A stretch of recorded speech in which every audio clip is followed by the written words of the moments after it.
المنتجبين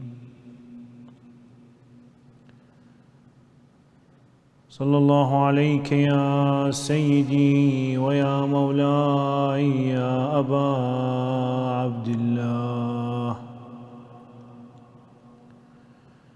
صلى الله عليك يا ابن رسول الله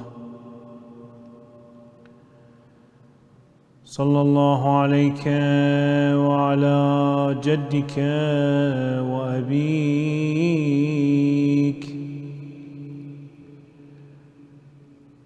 وعلى أمك وأخيك وعلى الأئمة من بنيك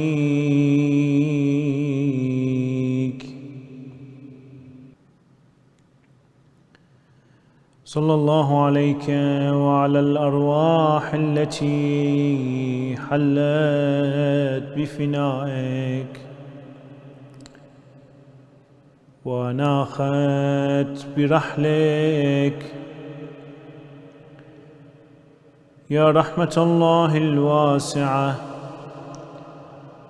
ويا باب نجاة الأمة غريب يا مظلوم كربلاء ما خاب يا سيدي من تمسك بكم وأمن من لجأ إليكم يا ليتنا سادتي كنا معكم فنفوز فوزا عظيما إنا لله وإنا إليه راجعون. Our beloved Imam al-Baqir narrates from Rasulullah sallallahu alayhi wa alayhi, saying that Allah subhanahu wa ta'ala says, وَعِزَّتِي وَجَلَالِي وَعَظَمَتِي وَكِبْرِيَائِي وَنُورِي وَعُلُوِّي وَارْتِفَاعُ مَكَانِي لا يؤثر عبد هواه على هواي إلا شتت أمره ولبست عليه دنياه وشغلت قلبه بها ولم أوته منها إلا ما قدرت له. Our beloved Imam al-Baqir narrates from Rasulullah sallallahu alayhi wa alayhi, saying that Allah Azza wa Jal says, وَعِزَّتِي وَجَلَالِي, by my power and magnificence, وَعَظَمَتِي وَكِبْرِيَائِي, and by my greatness and glory, وَنُورِي وَعُلُوِّي وَارْتِفَاعُ مَكَانِي, and by my light, and by my sublimity, and by my highness. Allah subhanahu wa ta'ala makes all these swearings by his status and his attributes, telling us, لا يؤثر عبد هواه على هواي. When a servant of mine, he prefers his own desires over mine. When a servant of mine, he puts his desire over my will. What's the result? إلا شتت أمره. I will make sure, Allah subhanahu wa ta'ala is telling us what's going to happen to him. He will make sure that he will squander his affairs. He will scatter his affairs. وَلَبَسْتُ عَلَيْهِ دُنْيَاهِ. And he will make sure that his worldly affair, this life, this dunya, is muddled. وَشَغَلْتُ قَلْبَهُ بِهَا. And he will make his heart occupied with this dunya. وَلَمْ أُوتِهِ مِنْهَا إِلَّا مَا قَدَّرْتُ لَهُ. And as a result of all this, he will gain nothing from this life except what Allah ordained for him. Now that we know the punishments that Allah subhanahu wa ta'ala puts for the person who prefers his own desires over Allah's will, being the three punishments that Allah subhanahu wa ta'ala mentions in this narration being narrated by the Prophet sallallahu alaihi wasallam, by his grandson Imam al-Baqir alayhi salam, telling us that Allah first will scatter his affairs. Then he will muddle his worldly affairs. Then he will occupy his heart with this life and this dunya. And that will lead to what? That he will gain nothing from this life except what Allah has written for him and except what Allah has ordained for him. Knowing that the first punishment is because when we prefer our own desires over Allah's will, that means what? That means that the way that we process and execute any action within ourselves is through allowing the other forces, the forces other than our intellectual forces, to make the decision for us and to push towards feelings that are going to execute different actions that will lead to a conflicting feelings within us and an instability within us. That will lead to our affairs to be scattered. The second punishment that we're going to discuss today, inshallah, in this lecture, is that Allah subhanahu wa ta'ala says, وَلَبَّسْتُ عَلَيْهِ دُنْيَاهِ. His worldly affairs shall be muddled. Allah subhanahu wa ta'ala here, He's telling us that when you look at this dunya, when you try to observe this dunya, to make a decision how to move forward, these affairs will be muddled for you. لَبَّسْتُ عَلَيْهِ دُنْيَاهِ. Allah will cover it so you will not be able to make a decision. You see, brothers and sisters, the way that we look into this life and the way that we look into this dunya, the way that we can observe what happens around us, there are mainly two ways. We either look at them from an outward viewing, from an outward side, without caring about the deeper and the inner meanings of things, or we try to understand the inward and what's inside this dunya and what's the main purpose and goal behind it. Allah subhanahu wa ta'ala here, He describes a group of people in Surah Al-Rum saying, يَعْلَمُونَ ظَاهِرًا مِنَ الْحَيَاةِ الدُّنْيَا وَهُمْ عَنِ الْآخِرَةِ هُمْ غَافِلُونَ. Here Allah subhanahu wa ta'ala tells us that these people, they know just an outward aspect of the life. Just an outward aspect of the life. But they are unaware of the hereafter. So these people's view of this life, view of this dunya, is only an outward aspect, not the real core aspect of the dunya, just from outside. As Allah subhanahu wa ta'ala also describes this dunya and this hayat, this life in this dunya, and He tells us, زُيِّنَ لِلَّذِينَ كَفَرُوا الْحَيَاةُ الدُّنْيَا وَيَسْخَرُونَ مِنَ الَّذِينَ آمَنُوا وَالَّذِينَ اتَّقَوْا فَوْقَهُمْ يَوْمَ الْقِيَامَةِ وَاللَّهُ يَرْزُقُ مَن يَشَاءُ بِغَيْرِ حِسَابٍ. Allah tells us here, زُيِّنَ لِلَّذِينَ كَفَرُوا الْحَيَاةُ الدُّنْيَا. This worldly life has been glamorized for the faithless people. They see it beautiful, amazing, shining. They see just the outward aspect of it. And Allah subhanahu wa ta'ala made it beautiful in their eyes, shining in their eyes, glamorous in their eyes.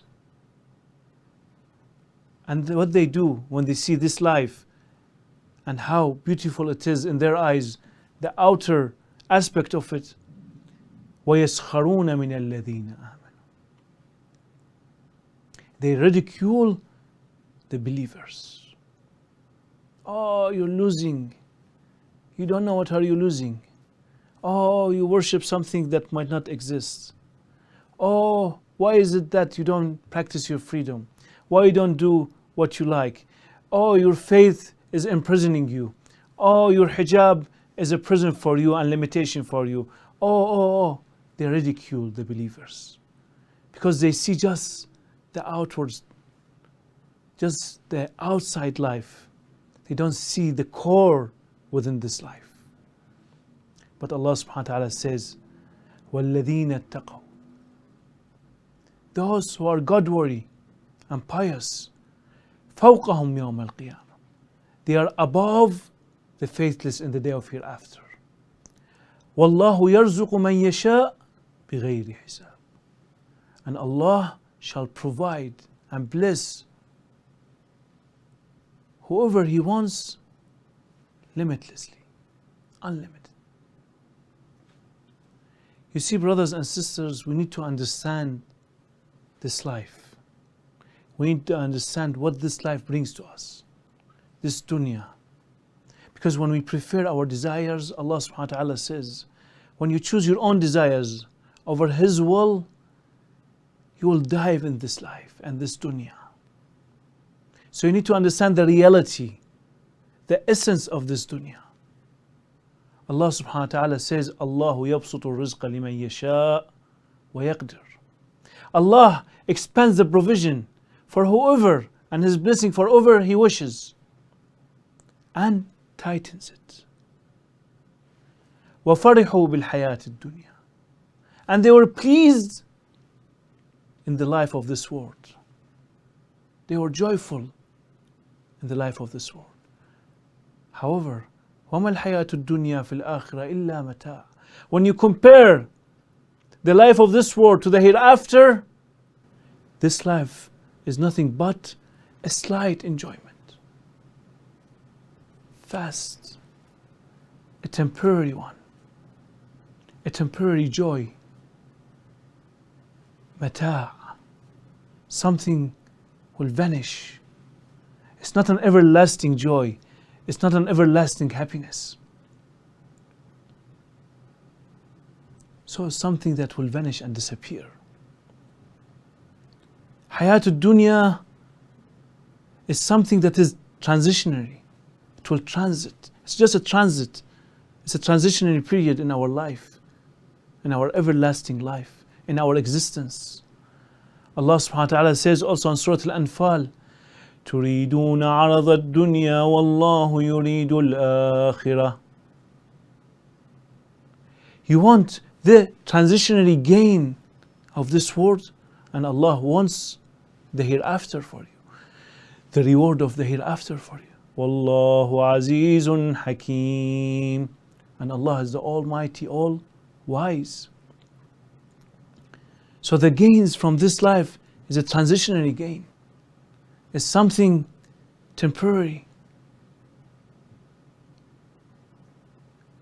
And also this life, Allah subhanahu wa ta'ala describes it in His holy book in Surah Fatir, telling us, Ya ayyuhan nas, O people, inna wa'adallahi haqq, the promise of Allah is the truth. فَلَا تَغُرَّنَّكُمُ الْحَيَاةُ الدُّنْيَا, don't be deceived by the life of this world. وَلَا يَغُرَّنَّكُمْ بِاللَّهِ الْغَرُورُ, and do not be deceived by the deceiver concerning Allah subhanahu wa ta'ala. Don't allow the deceiver to deceive you. So this dunya, the reality of it, the core of it, is a deceiving reality. Don't be deceived by it. Don't go astray from the path of Allah subhanahu wa ta'ala, being deceived by this transitionary, slight happiness. Because Allah subhanahu wa ta'ala tells us, كُلُّ نَفْسٍ ذَائِقَةُ الْمَوْتِ, every soul will taste death. وَإِنَّمَا تُوَفُّونَ أُجُورَكُمْ, you will be given your own rewards يَوْمَ الْقِيَامَةِ, in the day of hereafter. فَمَنْ زُحْزِحَ عَنِ النَّارِ, and whoever was moved away from the hellfire, وَأُدْخِلَ الْجَنَّةِ, and entered the paradise, فَقَدْ فَازَ, he is the successful one. He is the real winner. وَمَا الْحَيَاةُ الدُّنْيَا إِلَّا مَتَاعُ الْغُرُورِ, and this world and the life in this world is nothing but a delusion, a joyful delusion, something that will vanish. The real success, the real happiness is if we move away from the hellfire and we enter the paradise. And here we need to think and reflect. What is it that we are seeking? يا قوم إنما هذه الحياة الدنيا متاع, O people, this life of the world is only a passing enjoyment. وإن الآخرة هي دار القرار, and indeed the hereafter is the abiding home. Do you want the passing enjoyment? Do you want a transitionary period? Do you want something that's going to vanish and it's unreal? Or we want something that is everlasting, true happiness, abiding home? The right way to look at this life, to view this life, to have a worldly view and understand this life is Allah subhanahu wa ta'ala's words in this verse, in this chapter in Surah Taha. Allah subhanahu wa ta'ala says, وَلَا تَمُدَّنَّ عَيْنَيْكَ إِلَى مَا مَتَّعْنَا بِهِ أَزْوَاجًا, do not extend your glance toward what we have provided certain groups. أَزْوَاجًا مِّنْهُمْ, certain groups of them. زَهْرَةَ الْحَيَاةِ الدُّنْيَا, Allah subhanahu wa ta'ala says here, it's a glitter of the life of this world. زَهْرَةَ الْحَيَاةِ الدُّنْيَا لِنَفْتِنَهُمْ فِيهِ, why is Allah subhanahu wa ta'ala giving them this? Because He wants to test them. وَرِزْقُ رَبِّكَ خَيْرٌ وَأَبْقَى, and the provision of your Lord is better and more lasting. What Allah subhanahu wa ta'ala provides us is better and is more lasting.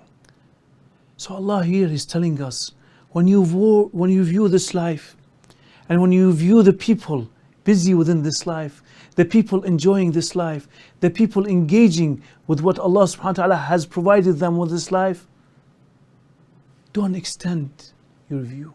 Don't extend your glance. Don't be taken by it. Don't be taken by what you see outside. Allah has given them these blessings. Allah has given them these blessings to test them. And it's only something that's like a glitter outside. It's not real. It's not genuine. What's genuine and real is with your Lord. What's everlasting is with your Lord. What stays more and forever is with your Lord. It's in the day of hereafter. So we are, as human beings, we have two options. We either engage our heart to love and fall in love of this world and the life of this world at dunya, or to practice austerity and zuhd from this life and stay away from this dunya and put our hearts away from this dunya. Because the love of this dunya has consequences. وَوَيْلٌ لِلْكَافِرِينَ مِنْ عَذَابٍ شَدِيدٍ. Woe to the faithless from a strong punishment, from a severe punishment. الَّذِينَ يَسْتَحِبُّونَ الْحَيَاةَ الدُّنْيَا عَلَى الْآخِرَةِ. Those who prefer the life of this world, the dunya, over the hereafter. وَيَصُدُّونَ عَنْ سَبِيلِ اللَّهِ. And they become like a barrier from the path of Allah in front of others. They stop others from going to the path of Allah. وَيَبْغَوْنَهَا عِوَجًا. They don't want it straight. They seek it to be crooked. أُولَٰئِكَ فِي ضَلَالٍ بَعِيدٍ. Those are the misguided, and those are the ones in extreme error. Why? يَسْتَحِبُّونَ الْحَيَاةَ الدُّنْيَا عَلَى الْآخِرَةِ. They prefer the life of this world. They love the life of this world, at dunya, over the hereafter. Allah subhanahu wa ta'ala tells us clearly, for those who want to be zahid in this life, who want to practice austerity in this life and stay away from this life, Allah tells us in Surah Al-Hadid, and He describes them, and He says, لكي لا تأسوا على ما فاتكم ولا تفرحوا بما أتاكم. So you don't grieve for what you lost and what you missed, and don't be joyful of what you gain. Those people are the one with austerity. Those people are the one that their heart is not busy and occupied with the love of this dunya. They do not grieve what escaped them, and they are not happy and joyful with what they gain. Whatever Allah gives them, alhamdulillah. Whatever Allah takes away from them, alhamdulillah. It's Allah's will. وَاللَّهُ لَا يُحِبُّ كُلَّ مُخْتَالٍ فَخُورٍ. And Allah subhanahu wa ta'ala, He doesn't like any person who's mukhtal and fakhur, who's always happy and joyful and brag about what Allah subhanahu wa ta'ala gave him. Allah wants us that our heart be busy with Him, with His path, thinking about the hereafter. Amir Mu'mineen, the commander of the faithful, commenting on this verse of Quran, saying, الزهد كله في كلمتين في القرآن. All of austerity is in two words of the Holy Quran. فمن لم يأس على الماضي. He who does not grieve for what escapes,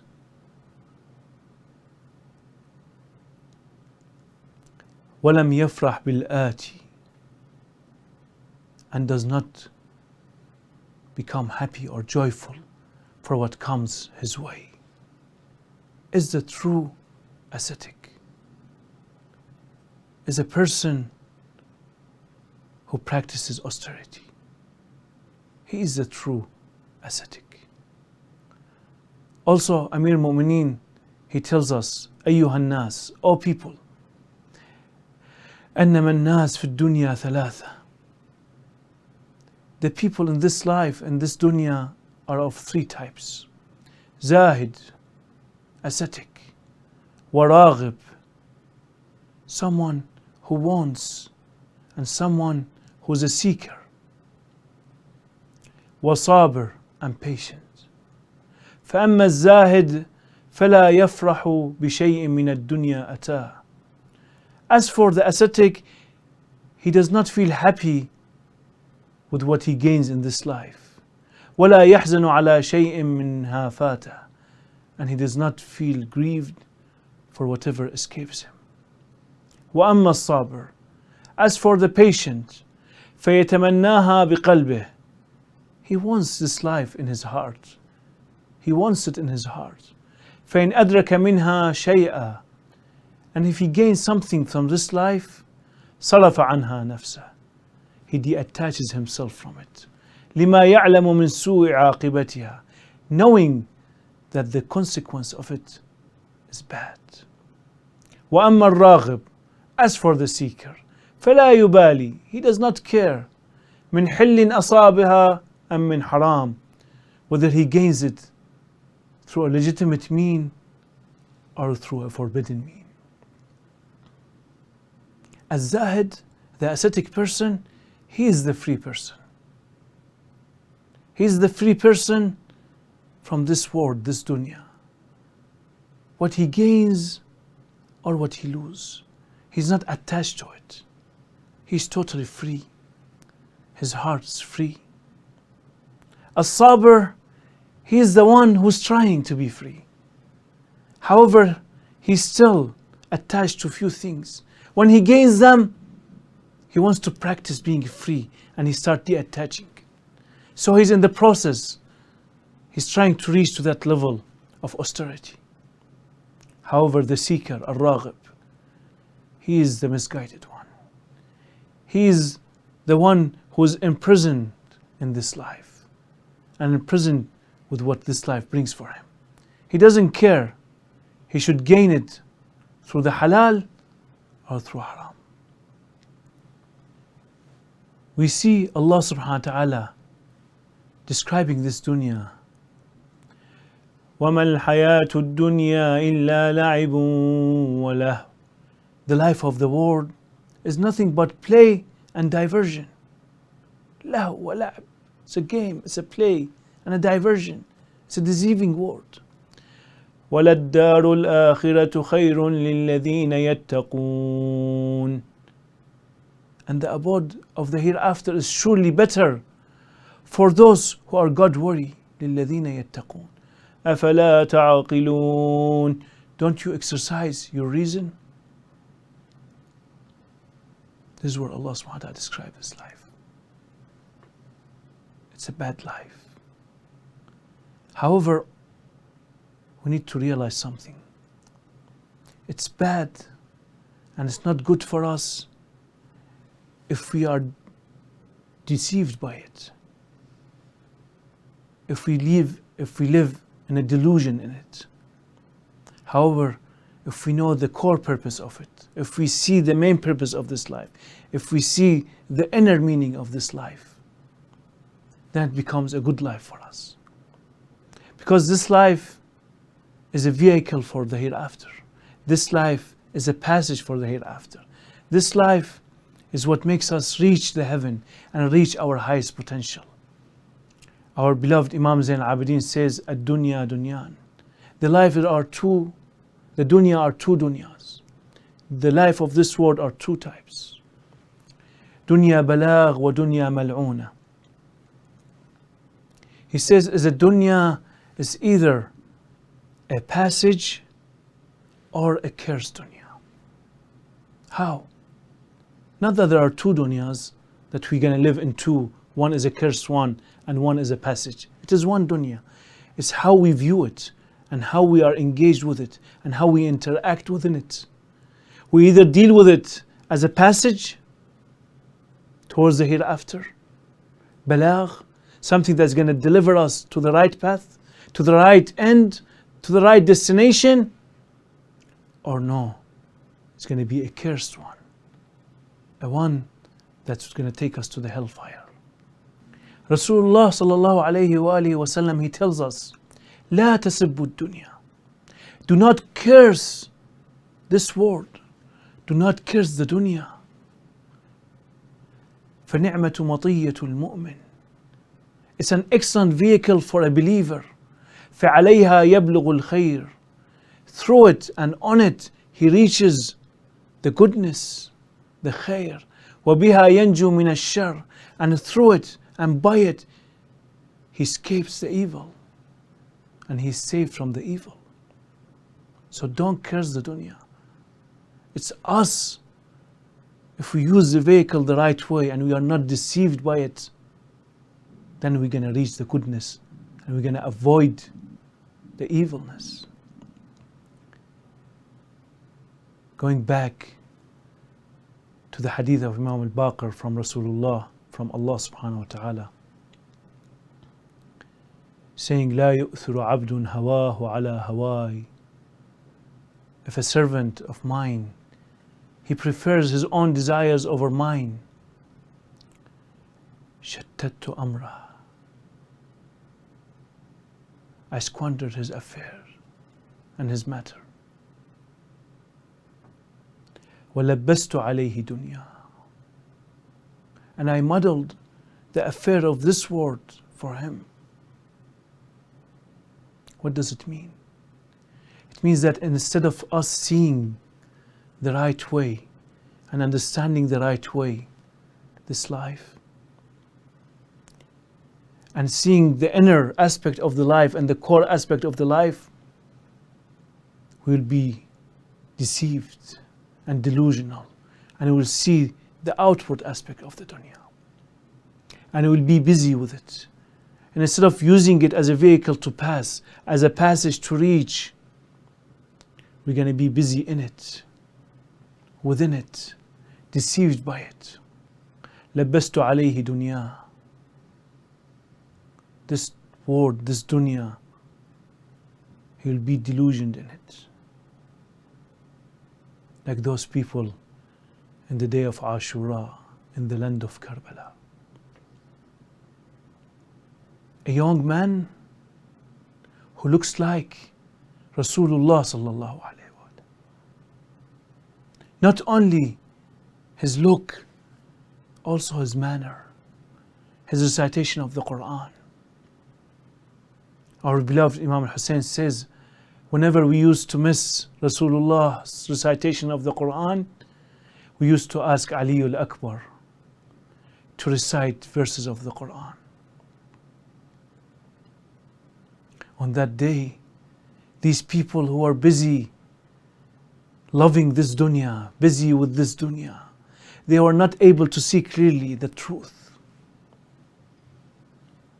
They were in the delusion of the truth, in the delusion of this life, that what they're going to do for Hussein and his companions and his children and his household is going to make them happier in this dunya.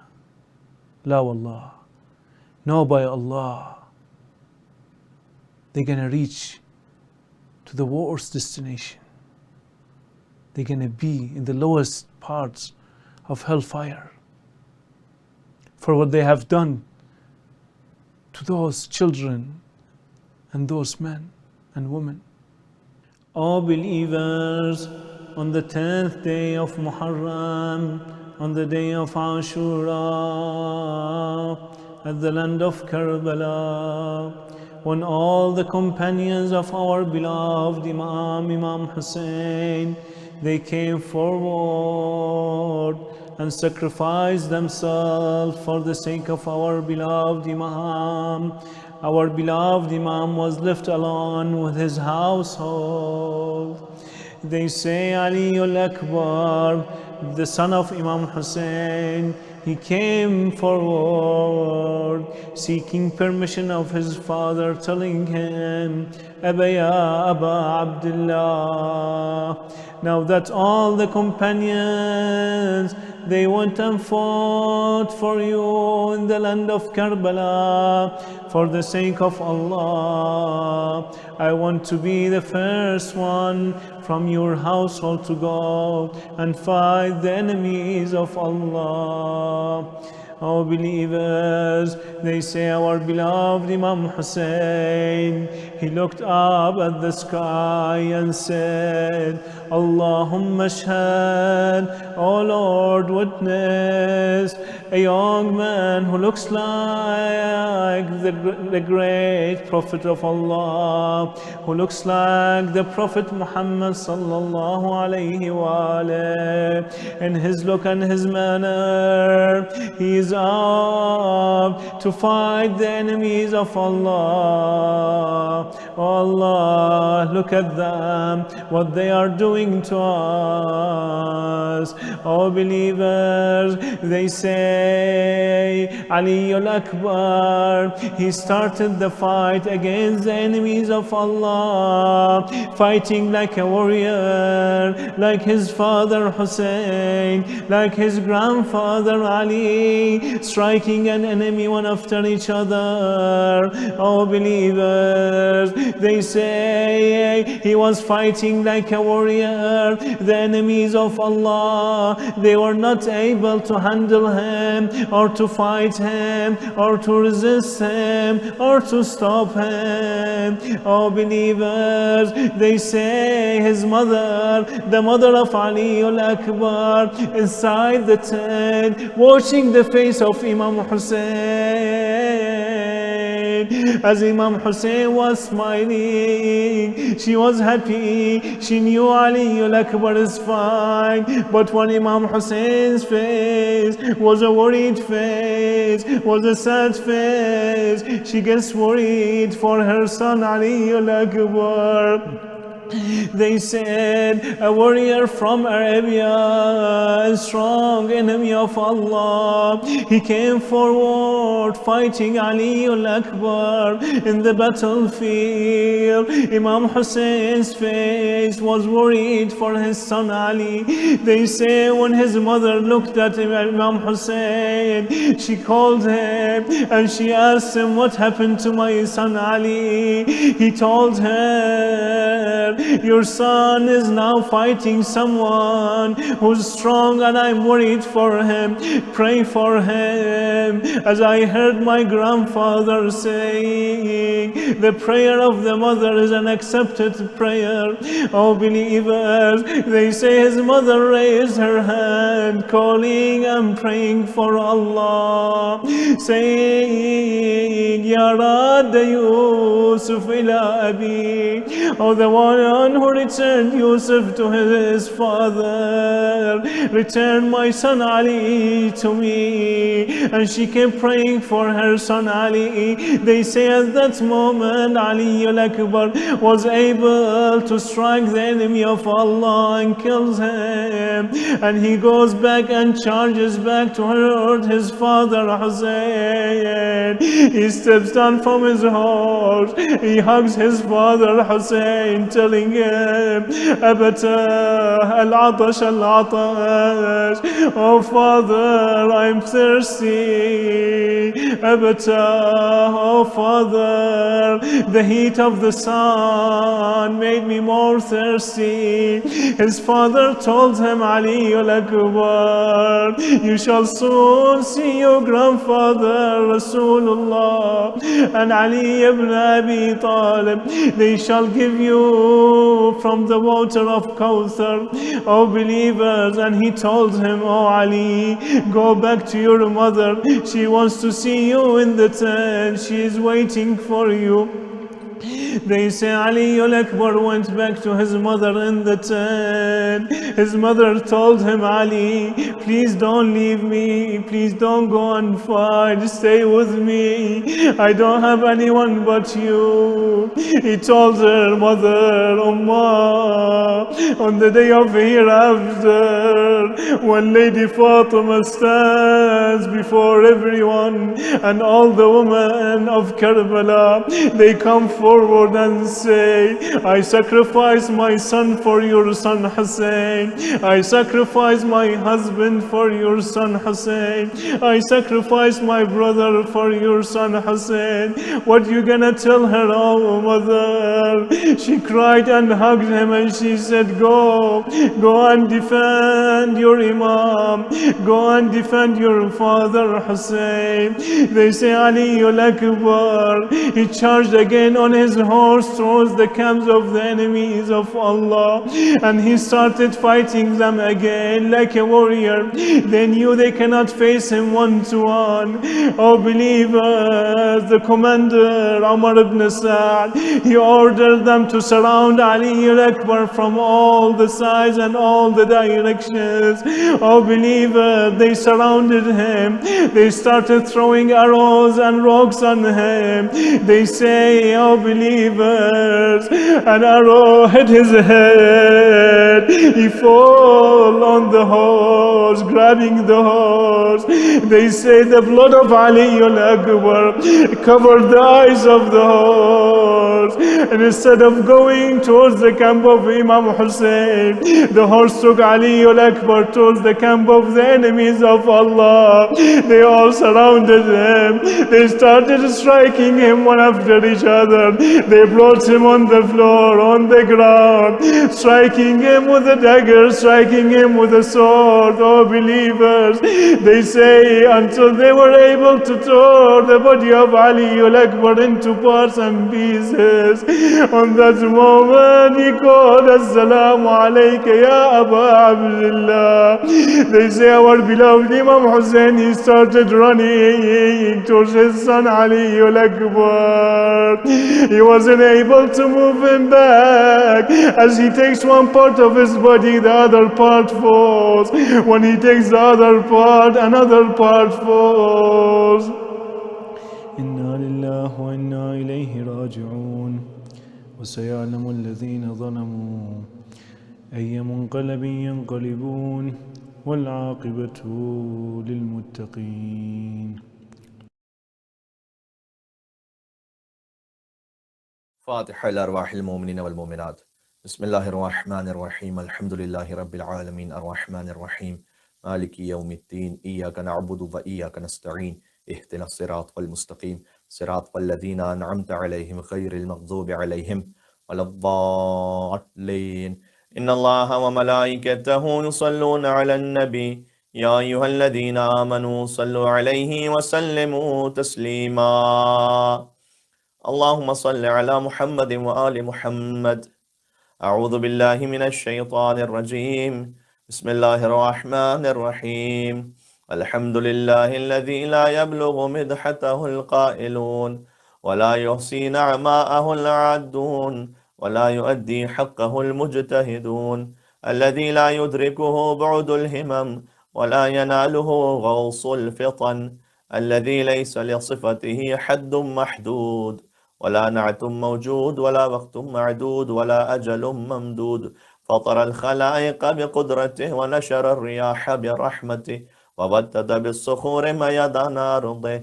والصلاة والسلام على أكرم الأنبياء والمرسلين حبيب إله العالمين سيدنا ونبينا وشفيع ذنوبنا وطبيب نفوسنا ومولانا بالقاسم محمد.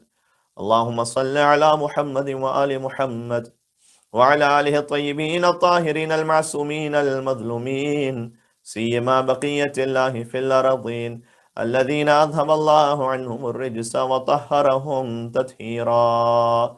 اللهم صل على محمد وآل محمد.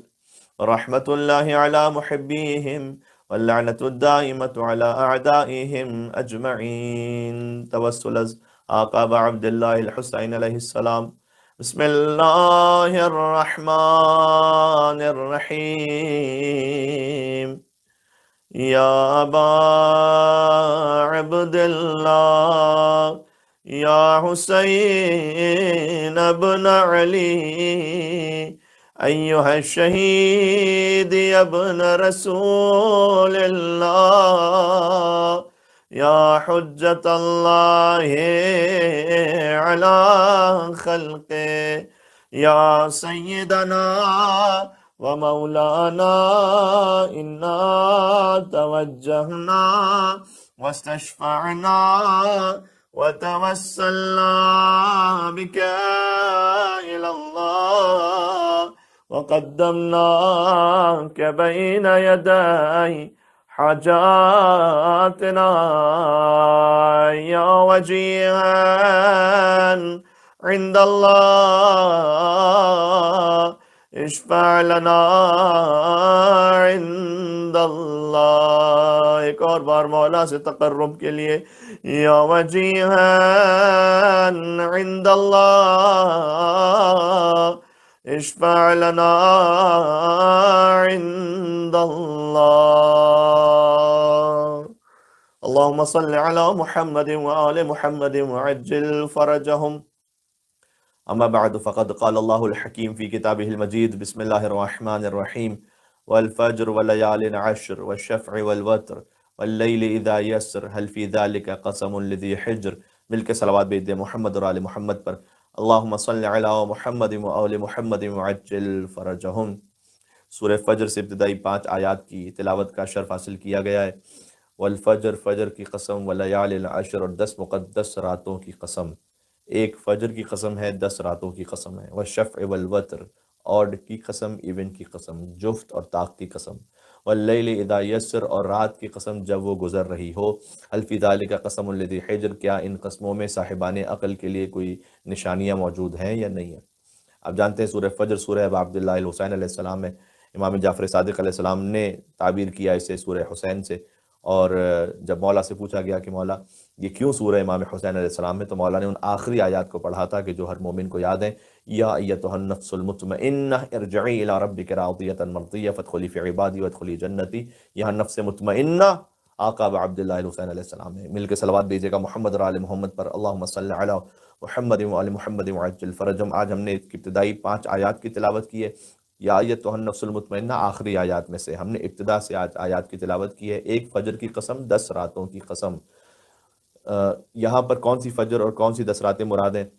ذی الحج کی 10 راتیں بھی لی گئی ہیں، اور علماء نے اس سے فرمایا ہے کہ یہاں چونکہ ایک مصداق سے زیادہ ممکن ہے، لہذا فجر عاشورہ اور لیال عشر اور 10 راتوں کی قسم، یعنی 10 راتیں ہیں اور ایک فجر ہے جس کی خاص قسم اللہ سبحانہ وتعالیٰ کھا رہا ہے. والشفع والوتر جفت اور طاق کی قسم. واللیل اذا یسر رات کی قسم جب وہ گزر رہی ہے. کیا ان قسموں میں صاحبان شعور کے لیے کوئی نشانیاں ہیں؟ روایات کی روشنی میں ہے کہ والفجر فجر سے مراد یہاں آقا حضرت حجت امام زمانہ عجل اللہ تعالیٰ فرجہ الشریف ہیں. تفسیر برہان میں روایت موجود ہے. ولیال عشر اور 10 راتوں کی قسم، یعنی حضرت حجت کی قسم. اور 10 راتیں کون؟ فرمایا 10 ائمہ علیہ السلام ہیں. وہ 10 ائمہ کون سے ہیں؟ من الحسن الی الحسن، بہت لطیف تعبیر ہے. حسن مجتبیٰ سے مولا حسن عسکری علیہ السلام تک. سبحان اللہ. اللہم صلی علی محمد وآل محمد. تو حضرت حجت کی قسم اور مولا حسن سے مولا حسن تک کے ائمہ کی قسم، یہ 10 ائمہ ہو گئے. والشفع والوتر اور 2 برابر شفع یعنی ایون، اسی لیے ایون کہا جاتا ہے کہ وہ 2 برابر میں تقسیم ہو سکتا ہے. 2 کا جو عدد ہے وہ 1 اور 1 2 برابر میں تقسیم ہو سکتا ہے. 4 کا عدد چونکہ وہ ایون ہے وہ تقسیم ہو سکتا ہے 2 اور 2 میں. تو وہ شف 2 برابر کی ہستیوں کی قسم والوتر اور 1 تنہا کی قسم. فرمایا گیا کہ یہ 2 برابر کی ہستیاں وہی ہیں کہ جن کے لیے اللہ سبحانہ وتعالیٰ نے آیت نازل کی مرج البحرین یلتقیان. اللہ سبحانہ وتعالیٰ نے 2 سمندروں کو ملا دیا ہے. بینہما برزخ لا یبغیان، ان کے درمیان ایک برزخ ہے کہ کبھی ایک دوسرے سے تجاوز نہیں کر سکتے. فبأی آلاء ربکما تکذبان، تو تم اپنے رب کی کون کون سی نعمتوں کو جھٹلاؤ گے. یخرج منہما اللؤلؤ والمرجان، اللہ نے ان سمندروں سے لؤلؤ اور مرجان کو خارج کیا. لؤلؤ کہتے ہیں سبز موتی کو، مرجان کہتے ہیں سرخ موتی کو. سب سے مراد امام حسن علیہ السلام ہے، سرخ سے مراد امام حسین علیہ السلام ہے. فبأی آلاء ربکما تکذبان، تو تم اپنے رب کی کون کون سی نعمتوں کو جھٹلاؤ گے. تو شفع 2 برابر کی ہستیوں کی قسم یہ علی اور زہرا سلام اللہ علیہما ہے. اللہم صلی علی محمد وآل محمد. سبحان اللہ سبحان اللہ. والوتر اور 1 تنہا کی قسم یعنی اللہ رب العزت کی قسم. واللیل اذا یسر اور رات کی قسم جب وہ ڈھلنے لگے اور ختم ہو رہی ہو. یہ اشارہ ہے پھر امام زمان علیہ السلام کی اس حکومت کی طرف کہ اللہ سبحانہ وتعالیٰ جو انہیں عطا فرمائے گا کہ جب تمام باطل حکومتیں ختم ہو جائیں گی اور پھر حضرت حجت کی حکومت قائم ہوگی. هل فی ذلک قسم لذی حجر، کیا ان میں صاحبان عقل کے لیے کوئی نشانی موجود ہے؟ اب سمجھ میں آتا ہے کہ کیوں اللہ سبحانہ وتعالیٰ کہہ رہا ہے کہ صاحبان عقل کے لیے نشانی موجود ہے. تو عزیزوں والفجر ولیال عشر، یہ 10 دن اب گزرتے چلے جا رہے ہیں، تقریباً اختتام تک پہنچ رہے ہیں، اور آپ نے محسوس کیا ہی ہے ہر سال کہ محرم کے جو 10 ایام ہوتے ہیں یہ الگ ہی سے ہوتے ہیں۔ ذکر اہل بیت تو بقیہ 350 ڈیز میں بھی سارا سال جاری و ساری رہتا ہے، لیکن اگر ذرا سا بھی کسی میں ایمان کا جذبہ ہے تو محسوس خود بخود کر لے گا کہ یہ 10 دن خاص عرش سے گویا اترتے ہیں، عام زمانے میں گویا شامل ہی نہیں ہوتے، الگ ہی ان کا ایک وجود ہوتا ہے اور ان کے الگ ہی اثرات ہوتے ہیں۔ لیکن یاس یگانہ چنگیزی بہت معروف شاعر ہیں، انہوں نے کہا تھا کہ ڈوب کر پار اتر گیا اسلام، ڈوب کر پار اتر گیا اسلام، آپ کیا جانے کربلا کیا ہے۔ سبحان اللہ۔ لہٰذا یہ جو 10 دنوں کی تاثیر ہے یہ سب سے جدا ہے، اللہ سبحانہ وتعالیٰ نے اس کا ذمہ اپنے اوپر لیا ہوا ہے، اس لیے ہم ان ایام میں جتنا اپنے آپ کو خدمت اہل بیت میں رکھیں، اپنے دل کو غم امام حسین علیہ السلام پور کر کے رکھیں، اتنا ہی بہتر ہے، اس لیے کہ کسی کو نہیں معلوم کہ یہ کس کا آخری محرم ہے۔ دیکھیں ہر چیز کی جو ہے نا وہ ایک حد ہوتی ہے، ٹھیک ہے، ایک لمٹ ہوتی ہے، کہتے ہیں بھائی اس لمٹ سے نہ آگے بڑھو ورنہ نقصان دہ۔ اس بات کو سمجھانے کے لیے میں بات کہہ رہا ہوں۔ مثلا رومی سے پوچھا گیا کہ واٹ از پوائزن، زہر کیا ہے، تو انہوں نے جواب دیا کہ اینی تھنگ وچ از مور دین اور نیسیسٹی از پوائزن۔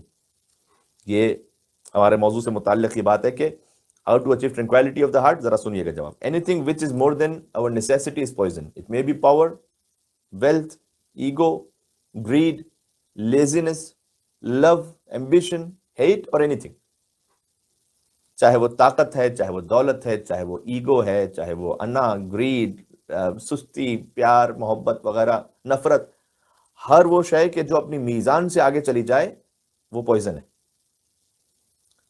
آپ نے بھی دیکھا ہوگا، ہم نے بھی دیکھا ہے، بظاہر بڑے بڑے شریف افراد تھوڑی سی دولت یا طاقت آ جانے کے بعد کیسے فرعون بن جاتے ہیں۔ انسان یقین ہی نہیں کر پاتا کہ کیا وہی شخص ہے کہ جو پہلے اتنا ہمبل ہوتا تھا، ہر ایک سے جھک جھک کر ملتا تھا، اب ذرا سی دولت، اقتدار، کیا حیثیت مل گئی کہ اب تیور ہی بدل گئے۔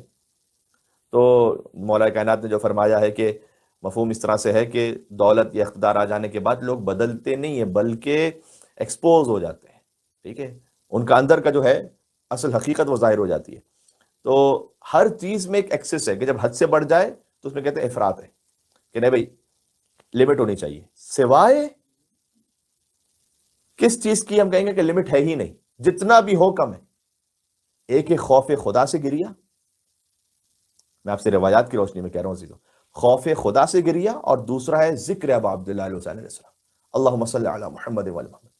اس میں کوئی سپرفلٹی ہے ہی نہیں، یعنی کوئی اس کا آپٹیمم لیول نہیں ہے کہ بس اتنا ہو گیا تو بس اب پر ہو گئی بات۔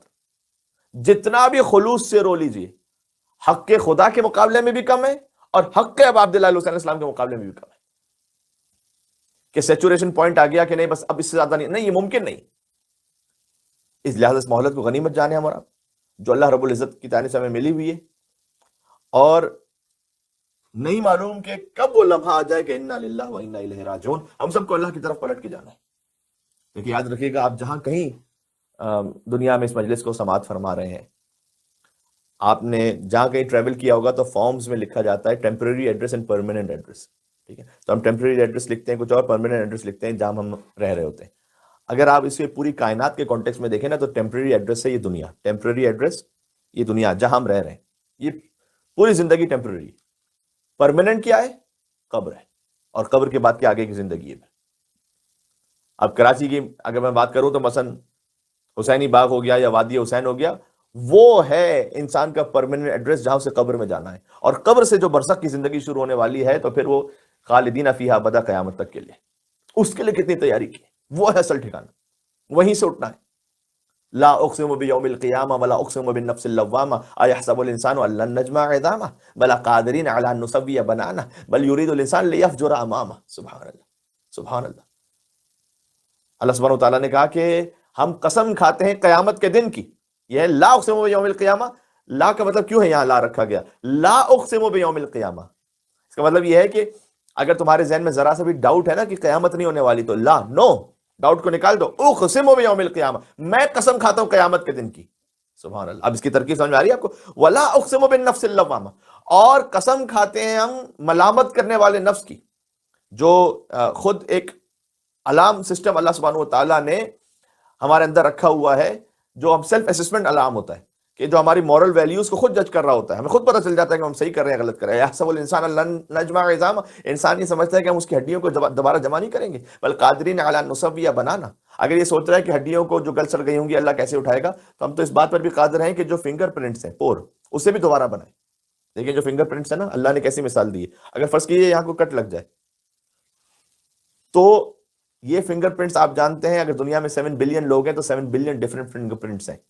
جبھی تو یہ سیکیورٹی سسٹم میں چیک ہوتے ہیں فنگر پرنٹس. میرا فنگر پرنٹ آپ کے فنگر پرنٹ سے مختلف ہے. دنیا کے 7 بلین ڈیفرنٹ ڈیزائنز ہیں یہاں پر. سبحان اللہ. کوئی ہے اللہ سبحانہ وتعالیٰ سے بڑھ کے مصور؟ بلکہ اس کا پرنٹ الگ ہے، اس کا ڈیزائن الگ ہے. سو آئی وڈ سے کہ اگر 7 بلین لوگ ہیں تو 14 بلین ڈیفرنٹ ڈیزائنز ہیں اتنے سے. اس لیے سیکیورٹی چیک میں یہی یوز ہے کیونکہ یونیک ہے. آئی ریٹنا بھی اسی طریقے سے. تو یہ جو فنگر پرنٹس ہیں، اگر فرض کیا کوئی کٹ لگ جائے، جل جائے کھال، کوئی زخم ہو جائے، جب یہ بنیں گے تو واپس وہی بنیں گے جیسے کہ پہلے تھے. سبحان اللہ. ورنہ تو ایک بہت آسان ہے کسی بھی مثلا کرمنل کے لیے، کسی اور شخص کے لیے اپنی آئیڈینٹی کو چینج کرنا. اس نے یہاں کٹ لگا دیا، کچھ کر دیا، اسے جلا دیا، دوسرا جب آیا تو پھر دوسرا آ گیا، تو پھر آپ سے ٹریس کیسے کریں گے؟ نا، اللہ نے کہا بلا قادرین علی ان نسوی بنانا، ہم تو ان فنگر پرنٹس کو بھی دوبارہ بنانے پر قادر ہیں. تم ہڈیوں کی بات کر رہے ہو، ہم اسے بھی ایگزیکٹ وہی بناتے ہیں. سبحان اللہ. بل یرید الانسان لیفجر امامہ.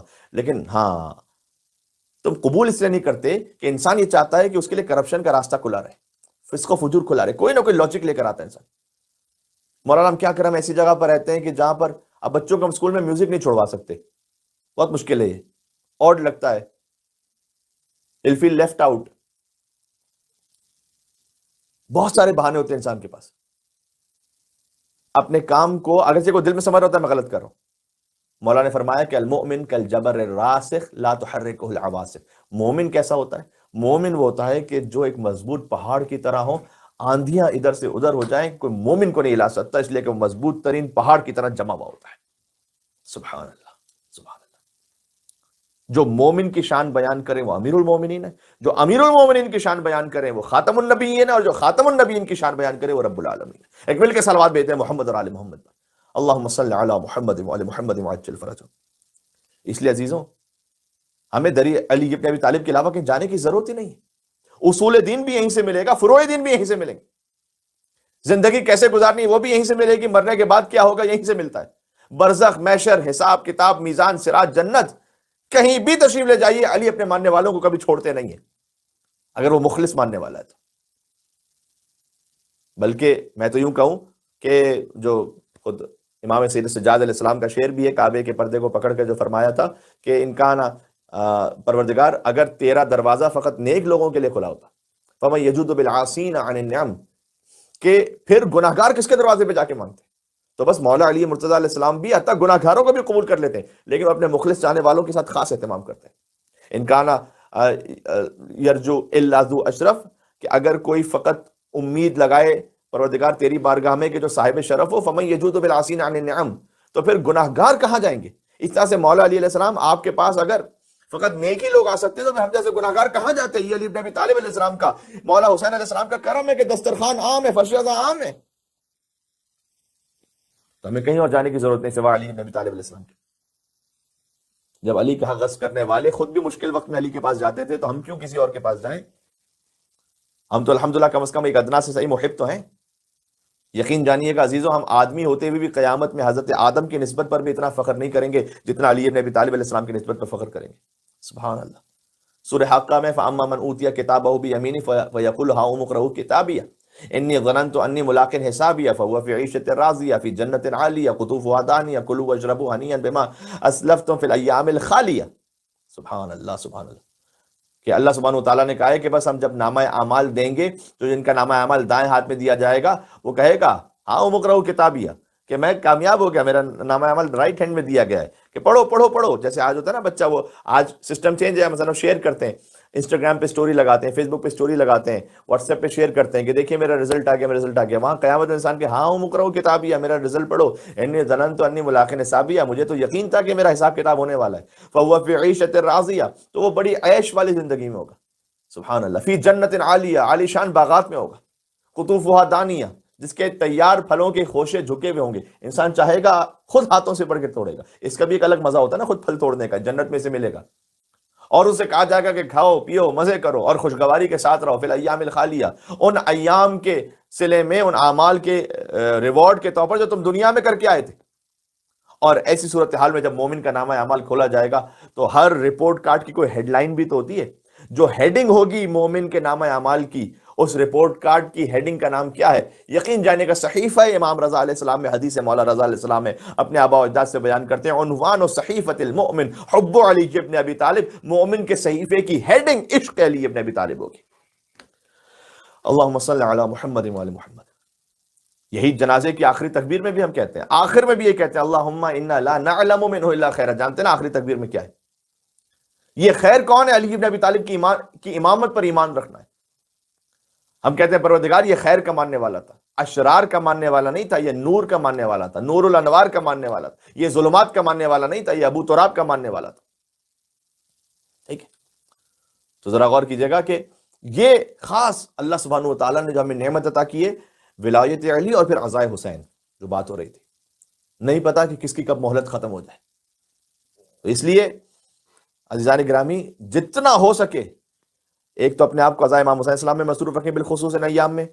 جتنا ہو سکے اپنے غم، اپنے دل کو غم سے پر رکھیں، آنسوؤں کو بہائیں، مصائب کو سنیں، اپنے آپ کی اسسمنٹ کریں کہ میں کہاں پر ہوں، کیسے قریب ہو سکتا ہوں اور آقا عبداللہ حسین علیہ السلام سے، مولا علی علیہ السلام کی محبت جو اللہ نے عطا کی اس پر شکر ادا کریں. ایک بابا ذہین تاجی ہیں، گزرے ہیں، بڑے ہی لطیف شاعر. ان کا کلام ہے کتاب لمعات جمال میں. یہ وہ کلام ہے کہ جس کا نعرہ بھی مجلسوں میں لگایا جاتا ہے. وہ کیا ہے؟ علی مولا علی مولا علی مولا علی مولا. یہ پہلا مصرع ہی ہے. پھر آگے ہے زباں کے ساتھ دل بولا علی مولا علی مولا. سبحان اللہ سبحان اللہ. دیکھیں پتہ نہیں کس خلوص سے لکھا تھا اس بندے خدا نے. سب سے پہلے انہوں نے یہ شعر لکھا تھا کہ علی مولا علی مولا علی مولا علی مولا، زباں کے ساتھ دل بولا علی مولا علی مولا. اب جہاں کہیں دنیا میں مجلس ہوتی ہے نعرہ ضرور لگتا ہے اور اس کا ثواب یقیناً ان کی روح کو پہنچتا ہوگا. اسی لیے تو عرض کرتے ہیں کہ مولا علی کے لیے کچھ کام کر کے جائیے، دنیا بھی نکھر جائے گی، آخرت بھی سنور جائے گی. سبحان اللہ سبحان اللہ. تو کہتے ہیں وہ علی مولا علی مولا علی مولا علی مولا، زباں کے ساتھ دل بولا علی مولا علی مولا. علی ظاہر ہے، مظہر ہے، مقدم ہے، مؤخر ہے. واہ. یعنی ان ذکر الخیر کنتم اولا و اصلا و فرع و معدنا و مابا. اگر خیر کا ذکر کیا جائے، خیر کا اول بھی آپ ہیں، خیر کا آخر بھی آپ ہیں، خیر کی انتہا بھی آپ ہیں، خیر کی ابتدا بھی آپ ہیں، خیر کا مأویٰ بھی آپ ہیں، خیر کی منتہا بھی آپ ہیں. یعنی علی ظاہر ہے، مظہر ہے، مقدم ہے، مؤخر ہے. علی اولا علی اولا علی مولا علی مولا. یہ بابا ذہین تاجی صاحب کلام لکھ رہے ہیں. علی نفس پیمبر ہیں، علی بہتر ہے، برتر ہیں. سبحان اللہ. علی نفس پیمبر ہیں، علی بہتر ہیں، برتر ہیں. ہر ایک میزان میں تولا علی مولا علی مولا علی مولا. اب آپ گھروں پہ بیٹھ کے مجلس سن رہے ہیں تو امام بارگاہ ہوتا تو وہ بھی گونج رہا ہوتا انشاءاللہ مولا علی کی صداؤں سے، لیکن مجھے یقین ہے کہ ہر مومن کا گھر گونج رہا ہوگا علی مولا علی مولا علی مولا علی مولا کی صداؤں سے. پھر آگے کہتے ہیں علی کی بادشاہی ہے، علی اسم الہی ہے. یہ ان کا جملہ ہے.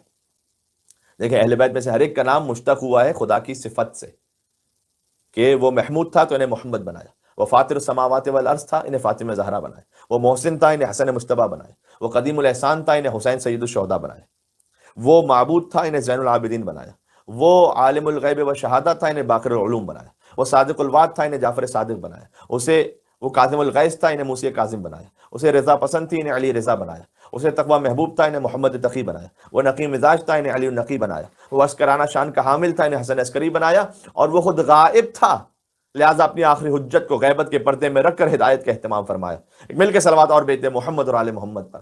اللہم صل علی محمد و آل محمد وعجل فرجہ. بات ہو رہی. لیکن غور کیجئے گا خدا کی صفات سے ایکسٹریکٹ ہوئے اہل بیت علیہ السلام کے نام نہ، لیکن کہیں نہ کہیں کوئی فارمیشن میں چینج ہے. مثلا وہ محمود ہے، یہ محمد ہے. تھوڑا سا ایک فرق ہو گیا نا. محمود وہ کہ جس کی تعریف کی جائے، محمد وہ جس کی بے انتہا تعریف کی جائے. اللہ نے اپنے لیے محمود کا لفظ رکھا ہے، حضور کے لیے محمد کا لفظ رکھا ہے. کیوں؟ اس لیے کہ ساری کائنات مل کر خدا کی تعریف کرے تو وہ محمود بنتا ہے، اور وہ تنہا اپنے حبیب کی تعریف کریں تو یہ محمد بنتے ہیں. اللہم صلی علی محمد و آل محمد. اسی طریقے سے محسن اس میں فاعل ہے، اس سے جو ایکسٹریکٹ ہوا ہے امام حسن علیہ السلام کا نام وہ ہے صفت مشبہ. تو عربک گرامر کی ٹرمنالوجیز ہیں، میں بہت زیادہ الجھانا نہیں چاہتا، لیکن کچھ نہ کچھ فرق ہو گیا، محمود سے محمد، فاطر سے فاطمہ، محسن سے حسن، قدیم الاحسان سے حسین. لیکن جب میرے مولا علی علیہ السلام کی بات آئی تو اللہ رب العزت العلی العظیم ہے خالق ہوتے ہوئے، اور اللہ نے اپنا نام مخلوق ہوتے ہوئے علی ابن ابی طالب کے حوالے کیا گیا. وہ العلی العظیم، یہ بھی علی حیدر کرار. فرق یہ کہ وہ خالق ہے یا مخلوق ہے. سبحان اللہ سبحان اللہ سبحان اللہ. بس عزیزوں، نبی تھے علی کو ولی کہنے والے، اور ولی بن گئے یا علی کہنے والے. تو علی کی بادشاہی ہے، علی اسم الہی ہے، علی نے سر حق کھولا، علی مولا علی مولا. اور آہستہ آہستہ بات کو آگے بڑھا رہا ہوں کہ جناب بابا ذہین تاجی صاحب نے، انہوں نے آخر میں کہا کہ مست مولا نے شراب عشق مولا میں غم کونین کو گھولا، علی مولا علی مولا. یعنی کیا؟ یعنی کہ ہمارے تمام غم دور ہو جاتے ہیں. آپ کو محسوس ہو کہ مولانا صاحب آپ اپنے موضوع کے حوالے سے کوئی بات آپ نے نہیں کی، تو میں یہ عرض کرنا چاہتا ہوں. ذہین مست مولا نے شراب عشق مولا میں غم کونین کو گھولا، علی مولا علی مولا. ہمارے تمام غم، دل کے دکھ ختم ہو جاتے ہیں، ہم مولا کے غم کو منا لیتے ہیں. How to achieve tranquility of the heart, ایک طریقہ یہ ہے، سب سے سادہ، آسان اور مؤثر طریقہ. امام حسین السلام کے غم میں گریہ کیجیے، آپ کا دل ہلکا ہوگا. یاد رکھیے گا یہ صفت اللہ نے یا تو والدین کے لیے رکھی ہے کہ آپ ان سے بات چیت کر لیجئے. دیکھیں والدین کا کتنا بڑا مقام ہے کہ آپ ان سے بات چیت کر لیجئے، گلے لگ جائیے، فقط ایسا لگتا ہے دل ہلکا ہو گیا، ہے نا، ایک مضبوط سہارا مل گیا. چاہے وہ بظاہر کچھ بھی نہ کر پائے، لیکن ہمارا دل ہلکا ہو جاتا ہے، مضبوط سہارا میں مل جاتا ہے، سارے غم دور ہو جاتے ہیں. اس لیے جب کسی کے والدین گزر جاتے ہیں تو اس کو ایسا لگتا ہے کہ جیسے بالکل بے سہارا ہو گیا، اگرچہ کہ بہت ایجڈ ہو. یعنی آپ نے بھی دیکھا ہوگا، ہم نے بھی دیکھا ہے کہ 80 برس کے، 85 90 برس کے والدین ہو گئے، ان کی اولاد وہ خود اب دادا اور نانا یا دادی اور نانی بن چکی ہیں. جب 90 برس کے والدین کی بھی اگر ڈیتھ ہو، ماں کی بالخصوص، تو وہ کہ جو خود 70 برس کے ہو گئے، وہ بلک بلک کر رو رہے ہوتے ہیں. کیوں؟ وہ فقط چاہے بستر پر ہی رہتے تھے ہمارے ماں باپ، لیکن سہارا تھے. بہت ضعیف بھی ہو لیکن ان کا وجود رحمت ہوتا ہے. تو کسی نے ایک بار کہا تھا کہ گھر کی اس بار مکمل میں تلاشی لوں گا، غم چھپا کر میرے ماں باپ کہاں رکھتے تھے. ہوتا نا کہ جیسے ماں باپ گزر گئے ایسا لگتا ہے کہ بس ہر طرف سے غموں کا ایک پہاڑ ٹوٹ پڑا. گھر کی اس بار مکمل میں تلاشی لوں گا کہ غم چھپا کر میرے ماں باپ کہاں رکھتے تھے. جانتے ہیں کیا وہ کہاں رکھتے تھے؟ کسی نے جواباً 2 مصرے کہے تھے کہ تیرے ماں باپ تھے غمخوار حسین ابن علی. جن جن کے ماں باپ دنیا سے گزر گئے ان کی مغفرت کی دعا کرتے ہوئے میں جملوں کو پڑھ رہا ہوں. گھر کی اس بار مکمل میں تلاشی لوں گا، غم چھپا کر میرے ماں باپ کہاں رکھتے تھے. جواباً کسی نے کہا تیرے ماں باپ تھے غمخوار حسین ابن علی، اپنے ہر غم کو وہ اس غم میں چھپا رکھتے تھے. سبحان اللہ. اللہم صلی علی محمد وعلی محمد وعجل فرجہم. بس اپنے بچوں کو اس غم یعنی منتقل کر کے جائیں اچھی طرح سے. انہیں بتلائیے کہ بیٹا کچھ بھی ہو جائے لیکن غم امام حسین پہ کمپرومائز نہیں کرنا. اور یہ بھی یاد رکھیے گا کہ اپنے بچوں کو یہ بھی سکھلا کے جائیں کہ آپ شیعہ گھرانے میں پیدا ہو گئے، اس کا ہرگز یہ مطلب نہیں کہ آپ کو اعمال میں چھوٹ مل گئی. بالخصوص میری سادات گھرانوں سے گزارش ہے، اللہ نے آپ کو بڑا مقام عطا کیا ہے کہ آپ نسل سیدہ سلام اللہ علیہ سے، لیکن اس کا فرض بھی اسی نسبت سے. ہم بعض رسول کے بہت قریبی افراد کا ہم کیوں ان سے برات کا اظہار کرتے ہیں؟ اس لیے کہ نسبت کا پاس نہیں رکھا. تو ہم اپنے لیے کیوں نہیں سوچتے کہ اگر ہم نسبت کا پاس نہ رکھیں گے تو کیا ہوگا؟ مولانا رضا علیہ السلام کے ایک بھائی تھے جن کا نام ہے زید النار، ہے نا. شرع کے اتنے پابند نہیں تھے وہ، لیکن تھے امام رضا علیہ السلام کے بھائی، امام موسیٰ کاظم علیہ السلام کے بیٹے، سگی اولاد امام موسیٰ کاظم علیہ السلام کی. امام رضا علیہ السلام نے نصیحت بھی کی کہ یہ نہیں سمجھنا کہ تم موسیٰ ابن جعفر کے بیٹے ہو تو جنت کے بڑے درجوں میں آٹومیٹکلی پہنچ جاؤ گے. یہ عیون اخبار و رضا کی جلد نمبر 2 میں روایت موجود ہے. امام نے کہا کہ تم اگر یہ سمجھتے ہو کہ آل سیدہ پر جہنم کو حرام کر رکھا ہے، ذاک للحسن والحسین خاصہ، یہ حسن اور حسین کے لیے خاص طور پر مخصوص ہے. امام رضا علیہ السلام نے فرمایا. اللہ سبحانہ و تعالیٰ ظاہر ہے کہ ہر رزق دور رکھا گیا اہل بیت اطہار علیہ السلام سے. لیکن ان کنت ترى انک تعصی اللہ، لیکن امام نے زید النار سے اپنے بھائی سے کہا کہ اگر تم تو اللہ کی معصیت کرتے رہو پھر بھی بغیر حساب کے جنت چلے جاؤ.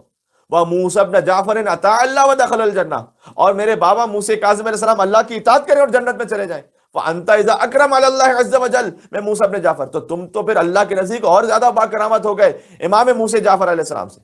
میں امام کا کلام آپ کی خدمت میں کوٹ کر رہا ہوں، اس لیے کہ وہ تو اطاعت کرنے کے بعد جنت میں پہنچے اور تم معصیت پر معصیت کے بعد بغیر حساب کے چلے جاؤ جنت میں. امام نے سخت تنبیہ کی. دیکھیں یہاں پر کوئی رعایت نہیں ہے، جو امام کا کلام ہے مجھے پیش کرنا، کسی کو اچھا لگے برا لگے. واللہ ما ینال احد من عند اللہ، امام نے کہا کہ خدا کی قسم کوئی پہنچ نہیں سکتا اللہ کے قریب الا بطاعتی، مگر یہ کہ اللہ کی اطاعت سے. وزعمت انک تنال بمعصیت، اور تم یہ سمجھتے ہو کہ تم گناہ کر کے اللہ کے پاس پہنچو گے. فبئس ما زعمت، کتنا برا خیال کیا تم. ٹھیک ہے. اور یہاں جو اطاعت کی بات ہو رہی ہے کہ اللہ کی اطاعت کے ذریعے ہی سے اللہ کے قریب پہنچا جا سکتا ہے، تو بعض لوگ یہ سمجھتے ہیں کہ اطاعت کا مطلب ہم کہہ رہے ہیں فقط چند مخصوص عبادتیں. نہیں، دین چند مخصوص عبادتوں کا نام نہیں ہے، یہ 24/7 آپ کے لائف سٹائل کی بات کر رہا ہوں میں. اس میں آپ کا لباس بھی شامل ہے کہ آپ لباس کون سا پہنتے ہیں، اس میں آپ کی بات چیت شامل ہے، اس میں آپ کی خلوت شامل ہے، آپ کی جلوت شامل ہے، آپ کی خوشیاں، آپ کے غم، آپ کی نوکری، آپ کی تجارت، سب میں اہل بیت علیہ السلام حاکم ہونے چاہیے. یہ ہے دینداری. حضور نے اپنے اعلان نبوت سے پہلے اپنے آپ کو صادق اور امین کہلوایا تھا یا نہیں؟ کوئی ایسا محسوس ہوتا ہے کہ دینداری کی پری ریکویزٹ ہے صادق اور امین ہونا. انسان نمازی ہو، روزے دار ہو، لیکن دین کی روح نہیں ہے اس میں اگر صداقت اور امانت نہیں ہے. ہو سکتا ہے اگر میں کوئی اچھا سا خطیب ہوں، لیکن اگر خدا نہ خواستہ صداقت اور امانت نہیں ہے، میں خطیب تو ہوں لیکن دیندار نہیں ہوں. پھر جی، کسی سے کوئی تعارف نہیں ہے یہاں پر. اگر ٹروتھفلنس اور آنےسٹی نہیں ہے تو ابھی دین کا حقیقی مزہ چکا نہیں ہے. اور کم از کم اپنے آس پاس کے مومنین کا تم خیال کریں. اگر زیادہ مومنین تک نہ بھی پہنچ کے حلقہ احباب میں، لیکن کم از کم اللہ سبحانہ وتعالیٰ میں اتنی توفیق دے کہ ہم جو ہماری ایکسٹینڈڈ فیملی ہے، جو ہم اطراف کے لوگ ہیں، ان تک تو ان کے حقوق تو ادا کر سکیں. بعض لوگ کہتے ہیں کہ اب تو نیکی کا زمانہ ہی نہیں رہا. یاد رکھیے گا، یہ وہ لوگ کہتے ہیں جو نیکی کی جزا کو انسانوں سے ایکسپیکٹ کر رہے ہوتے ہیں. بہت غور کیجیے. آپ کہتے ہیں کہ بھائی کیا کریں یار، نیکی کا زمانہ ہی نہیں ہے، چھوڑ. یہ وہ کہتے ہیں کہ جو نیکی کی جزا کو کسی انسان سے توقع رکھتے ہیں. جو نیکی کی جزا کو اللہ سے چاہتے ہیں ان کے لیے ہر زمانہ ہی نیکی کا زمانہ ہوتا ہے. کوئی ایسا زمانہ نہیں جو نیکی کا نہیں. انسان شکریہ ادا نہ کرے تو کیا ہوا، اللہ سبحانہ وتعالیٰ جزا دے گا نا. ہاں البتہ جس کے ساتھ نیکی کی گئی ہے اس پر لازم ہے کہ من لم یشکر الناس لم یشکر اللہ. جو انسانوں کا شکر ادا نہیں کرتا وہ اللہ کا شکر ادا نہیں کر سکتا. یہ ہے روایت میں. تو اسے اپنے طور پر اس فرض کو پورا کرنا، لیکن جو نیکی کرنے والا ہے وہ کہ میں نے صرف اللہ کے لیے کیا، اس نے مجھے اپریشیٹ کیا تو کیا، نہیں کیا نہیں کیا، اللہ سبحانہ وتعالیٰ بہتر جانتا ہے. سبحان اللہ، سبحان اللہ. آج عزیزان گرامی جس شبیہ رسول کا ذکر ہے نا، وہ فقط صورت میں نہیں، وہ سیرت میں بھی شبیہ پیغمبر ہے. یا اللہ انک لعلی خلق عظیم. اللہ سبحانہ وتعالیٰ نے قرآن کریم میں اپنے حبیب کے لیے کہا ہے کہ آپ اخلاق میں عظیم ترین ہیں. لہذا شبیہ رسول شہزادہ علی اکبر علیہ السلام بھی اخلاق کے عظیم ترین رتبے پر تھے. یہ سیکھیے عزیزوں، صداقت و امانت و اخلاق یہ کربلا والوں سے سیکھیے. یہ باتیں سیکھنی ہے بالخصوص ہمارے یوتھ نے انشاءاللہ، کہ دنیا کی رنگینیاں میں دھوکہ نہ دے دیں. آؤ علی اکبر سے سیکھو. کیا سیکھے شہزادہ علی اکبر سے؟ میں منزل مسائب پر آؤں گا، لیکن پہلے یہ کچھ درس ہو جائے. کیا سیکھے شہزادہ علی اکبر سے؟ کرم نوازی سیکھیے. سبحان اللہ. باپ کا ادب سیکھیے. حجت خدا سے محبت کرنا سیکھیے. شہزادہ علی اکبر کی حسین سے محبت فقط بیٹا ہونے کی حیثیت میں نہیں ہے، کیونکہ حسین امام وقت ہے، اس حیثیت میں ہے. آپ جانتے اتنے کریم تھے شہزادہ علی اکبر کے عربوں میں رواج تھا کہ جس کے گھر آگ روشن دیکھتے تھے نا وہ، تو اس کے یہاں مہمان بن کر آ جاتے تھے، وہ خود بخود آ جاتے تھے مہمان بن کر. تو حضرت علی اکبر بھی ایک بلند مقام پر آگ روشن کرتے تھے تاکہ فقراء و مساکین علی اکبر کے دسترخوان پر آ کر سیر و سیراب ہو سکے. سبحان اللہ. اور اکبر کا کرم فقط دنیا میں نہیں ہے، آخرت میں شہزادے کا ایسا کرم ہوگا کہ آیت اللہ کوہستانی فرماتے ہیں کہ قیامت میں حسین کے علی اکبر اتنی شفاعت کریں گے، اتنی شفاعت کریں گے کہ مولا حسین کی شفاعت کی نوبت ہی نہیں آئے گی.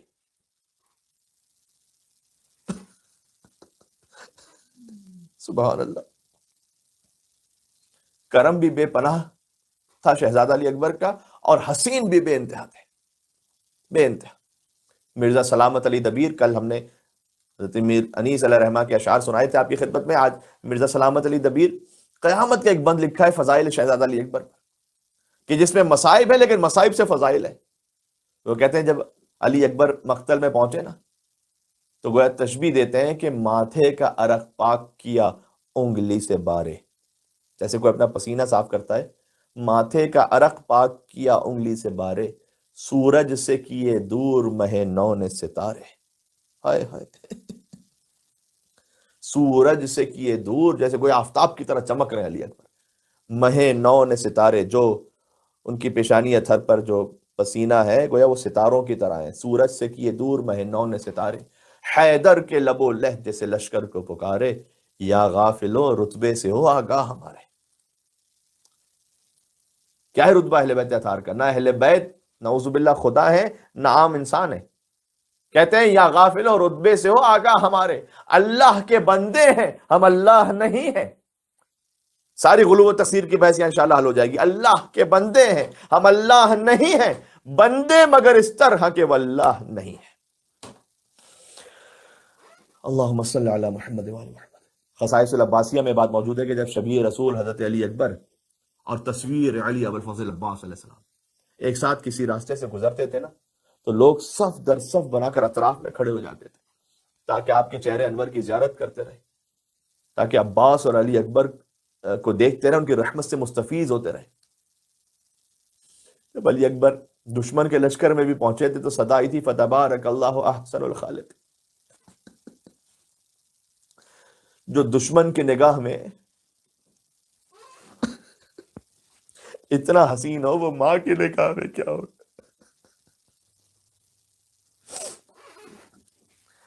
عزیزوں، کوفہ اور شام کے بازاروں میں عورتیں شہزادہ علی اکبر کا سر دیکھ کر کہتی تھی خدا کرے اس کی ماں زندہ نہ ہو.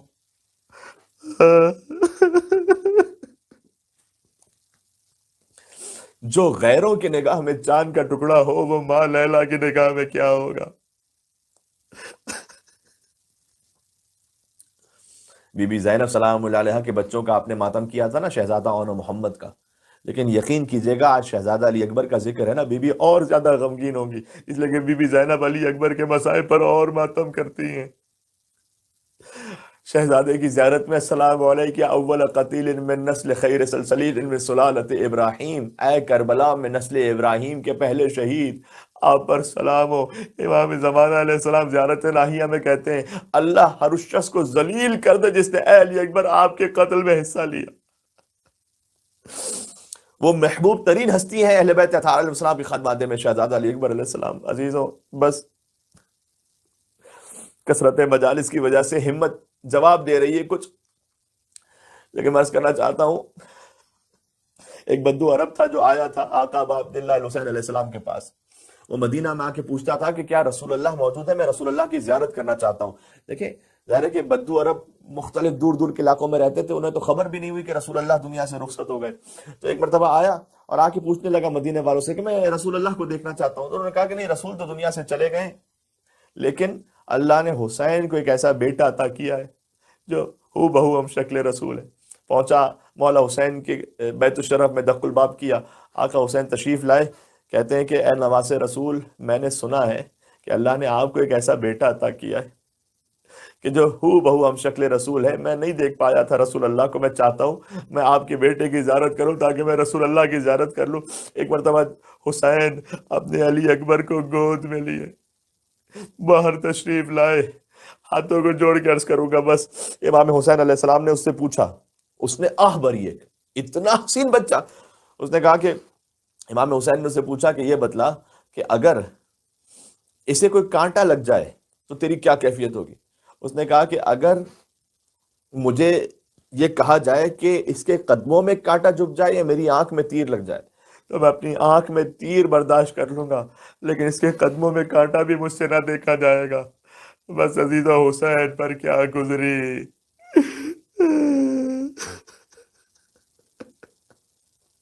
حسین نے کہا ایک وقت آئے گا کہ جب اس جوان کے کلیجے میں برچھی کا پھل لگے گا اس نے چیخ ماری، فریاد کرتے ہوئے غش کھا گیا، بے ہوش ہو گیا۔ میں کہوں گا اے بدو عرب، جو تم دیکھ نہ پائے، جو تم سن نہ پائے، کربلا میں حسین نے کیسے دیکھا، خیمے کے در سے زینب کبریٰ سلام اللہ علیہا نے کیسے دیکھا، کیا گزری۔ اللہ نے شہادت تو چھوڑیے، فقط رخصت شہزادہ علی اکبر کوئی صحیح طریقے سے محسوس کر لینا، یقین جانیے زندگی بھر روتا رہے گا۔ آئے شہزادہ علی اکبر اپنے بابا کے پاس، بس عزیزوں نہیں معلوم اگلے برس کون زندہ رہے گا، کسے پھر شہزادہ علی اکبر کا اس عشرے میں غم منانا نصیب ہو سکے گا یا نہیں ہو سکے گا۔ آئے اور آ کے کہتے ہیں کہ بابا مجھے اجازت دیجیے گا، استأذن اباہ فاذن اللہ، روایت میں ہے کہ جیسے ہی اجازت طلب کی فوراً حسین نے اجازت دی، لیکن بس اپنی ریش مبارک کو حسین نے پکڑ لیا، داڑھی کو پکڑ کے کہتے تھے اللہم اشہد علی ہؤلاء القوم قد برز الیہ غلام اشبہ الناس خلقا و خلقا و منطقا برسولک، پروردگار تو گواہ رہنا اب وہ جا رہا ہے کہ جو صورت و سیرت میں، رفتار و گفتار میں تیرے نبی کے مشابہ تھا۔ جب ہم تیرے نبی کی زیارت کرنا چاہتے تھے تو علی اکبر کو دیکھ لیتے تھے۔ اکبر جانے لگے نا جیسے ہی، تو حسین نے کہا کہ جاؤ بہنوں سے ودا ہو لو اور ماں سے ودا ہو لو۔ شہزادہ علی اکبر گئے، حضرت ام لیلہ سے جیسے مل کر آئے، کہ نہیں میں نے اس ماں سے نہیں جس ماں نے 18 برس تک تمہیں پالا۔ بی بی زینب سلام اللہ علیہا کے سامنے ادب سے بیٹھ گئے کہ ابو بھی اماں ایک سوال کرنا چاہتا ہوں، آپ کا مقام زیادہ بلند ہے یا دادی فاطمہ زہرا کا مقام بلند ہے؟ ایک مرتبہ بی بی اپنے مقام سے کھڑی ہو گئی، کہتی ہیں اکبر یہ کیسا سوال کر لیا، کہاں سیدۃ النساء العالمین، سیدہ سے بڑھ کر کوئی بیوی نہیں ہے، کہ بس پھر آج اپنے لال کو فاطمہ کے لال پر قربان کر دیجئے۔ بی بی نے کہا اے علی اکبر، اس انداز سے اجازت تم نے طلب کی، جاؤ ہم نے تمہیں نانا کے دین پر فدیہ کیا۔ بہنوں سے ودا ہوئے، علی اکبر خیام سے ایسے نکلے، کتابوں میں لکھا عزیزوں جیسے بھرے گھر سے کوئی جنازہ نکل رہا۔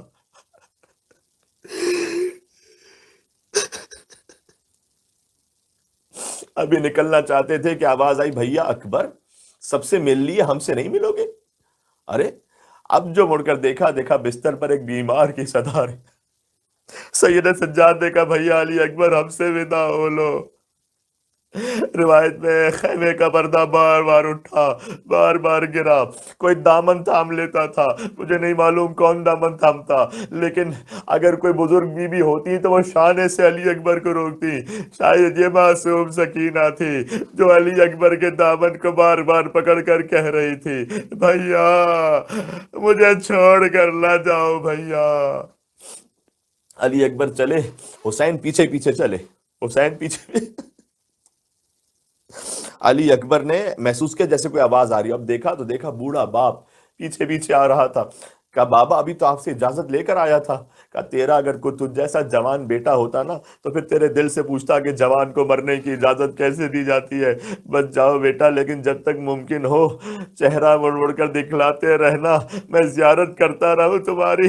علی اکبر چلے، کان علی ابن الحسین ابن علی ونحن وبیت اللہ اولا بالنبی، خانہ کعبہ کی قسم ہم سے زیادہ کوئی نزدیک نہیں اس وقت محمد مصطفیٰ کے۔ ایک مرتبہ علی اکبر رجس پڑھتے جاتے ہیں اے شبس اے شمر پزاد، میں شمشیر سے ایسا حملہ کروں گا کہ شمشیر کی تاب ختم ہو جائے گی، ضرب غلام ہاشمی علوی، یہ ضرب حیدری ہوگی، یہ ضرب ہاشمی ہوگی، ولا ازال اليوم احمى ابی، اور آخری سانس تک میں اپنے بابا کی نصرت کرتا رہوں گا۔ تاللہ لا يحكم فينا ابن الدعی، تاکہ خدا کی قسم تم زنا زادوں کو میں اپنے انجام تک پہنچا دوں۔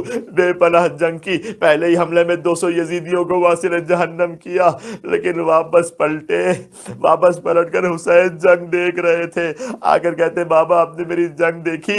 کہا بیٹا ایسا لگا جیسے خیبر میں حیدر کرار لڑ رہے ہوں، جیسے جعفر تیار لڑ رہے ہوں۔ کہا بابا العطش قد قتلنی، پیاس نے مار دیا ہے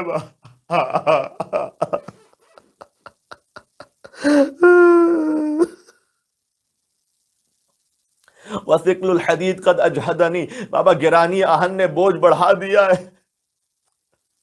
حسین نے اپنی زبان علی اکبر کے منہ، خدا کسی بوڑھے باپ پر یہ وقت نہ لائے، جوان بیٹا پانی مانگ رہا ہو، باپ کے پاس بظاہر پانی نہ ہو، یہ کیوں امام حسین نے اپنی زبان علی اکبر کے منہ میں دی؟ علماء کہتے ہیں کہ شاید وجہ یہ رہی ہو کہ ویسے معیوب ہے نا کہ ایک بوڑھا باپ اپنے جوان بیٹے کے لب کا بوسہ لے، لیکن حسین چاہتے تھے کہ میں اسی ذریعے، اسی وسیلے سے ایک آخری بار اپنے نانا رسول اللہ کے لبوں کا بوسہ لے لوں۔ میرے اکبر کے لب بالکل ہو لب رسول ہے۔ اکبر کو چوما، اکبر نے کہا بابا آپ تو مجھ سے بھی زیادہ پیاسے ہیں باپ۔ کہا جاؤ نانا رسول اللہ سیراب کریں گے۔ یہ جملہ کہہ کر حسین نے سمجھا دیا بیٹا نا پلٹ کر نا میرے لال بس اب جاؤ جاؤ تمہیں فدیہ کیا۔ ایک مرتبہ اکبر نے پھر سے حملہ کیا، 3 دن کے بھوکے بھی ہیں، 3 دن کے پیاسے بھی، کشتوں کے کشتے لگا دیے شہزادہ علی اکبر نے۔ حسین ابن نمیر ملعون نے اکبر کے سینے کا دور سے نشانہ لیا۔ اب جو نیزہ علی اکبر کے کلیجے میں لگا، برچھی کا ٹوٹا ہوا پھل سینے میں رہ گیا۔ علی اکبر زمین پر گرے، علیک منی السلام، بابا میرا آخری سلام۔ جب بھی کوئی شہید گرتا تھا کہتا تھا یا مولا ادرکنی، علی اکبر زمین پر آئے کہتے میرا آخری سلام۔ کہنا چاہتے تھے بابا صبح سے لاشیں اٹھا اٹھا کر تھک گئے ہو بابا، اب زحمت نہ کرنا، میرا آخری سلام قبول کرو۔ لیکن وہ حسین جو جون غلام حبشی کی لاشیں پر بھی گئے ہوں، اکبر کے لاشیں پہ کیسے نہ جاتے؟ حسین اٹھے، چلے، پھر گرے، پھر اٹھے، کبھی دائیں گرے، کبھی بائیں گرے، کہا ادعونی یا بنیا، اے میرے لال مجھے آواز دے، تیرے باپ کو کچھ نظر نہیں آ رہا۔ سلام اس حسین پر۔ حسین پہنچے، دیکھا جوان بیٹا ایڑیاں رگڑ رہا تھا، وہ کام جو جون کے ساتھ کیا وہ اکبر کے ساتھ، اے جون کیا معراج ادا کی تھی۔ یہ مساوات کا عالم ہے۔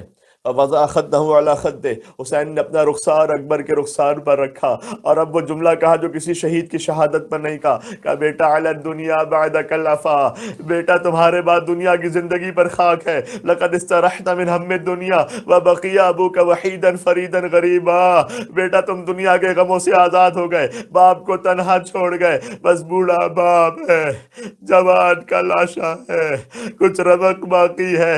حسین نے کہا بیٹا ذرا سینے سے ہاتھ ہٹا کر میری گردن پہ ڈال دینا تاکہ تمہارے ہاتھوں کے سہارے تمہیں خیمے میں لے کر چلو۔ اکبر نے ایک ہاتھ حسین کی گردن پہ ڈالا، دوسرا ہاتھ سینے سے نہیں ہٹایا۔ کہا بابا، کہا بیٹا یہ ہاتھ بھی سینے سے ہٹا لے، میری گردن میں ڈال دے۔ کہا بابا اس عمر میں آپ کو صدمہ دینا نہیں چاہتا بابا۔ حسین نے کہا نہیں بیٹا میں صابر باپ ہوں، ہاتھ ہٹا۔ اب جو ہاتھ ہٹا برچھی کا ٹوٹا ہوا پھل نظر آیا، اکبر کو زمین پر لٹایا، ایک ہاتھ برچھی کے پھل میں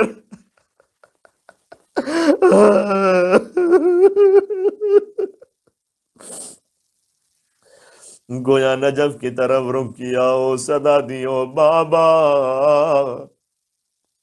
یا علی مدد۔ بابا خیبر فتح کرنا آسان ہے، جوان کے کلیجے سے برچھی کا پھل کھینچنا مشکل ہے۔ اب جو برچھی کھینچ رہے ہیں اکبر کا کلیجہ نکل رہا ہے، برچھی کلیجے میں پھنس رہی ہے۔ حسین کہتے ہیں بیٹا بے چین ہو تم، دل میرا گھبراتا ہے بیٹا، مر جاؤ کہ اب صبر میں فرق آتا ہے بیٹا۔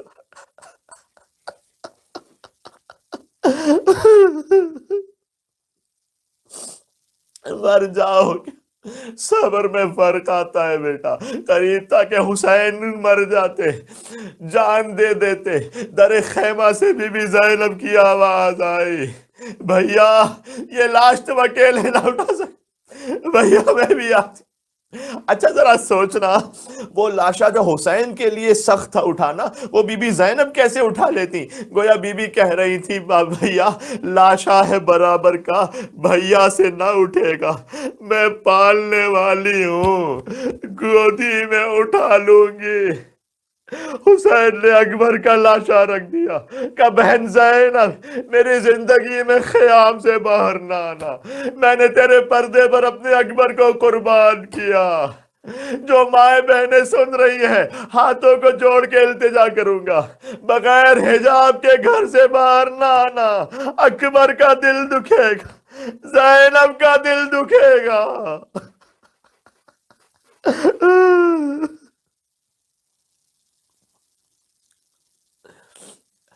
حسین اکبر کا لاشا لے کر چلے، کچھ بنی ہاشم کے بچے باہر آئے خیام سے، حسین یا علی یا علی یا علی کہتے ہوئے خیام کی طرف چلے۔ میں نے ایک بزرگ عالم دین سے سنا ہے کہ شہزادہ علی اکبر کی ماں ام لیلہ وہ کبھی خیام کے ایک طرف سے ٹکراتی تھی، کبھی دوسری طرف گرتی تھی، کہتی تھی بیویو مجھے سنبھالو، میرا اکبر مار دیا گیا۔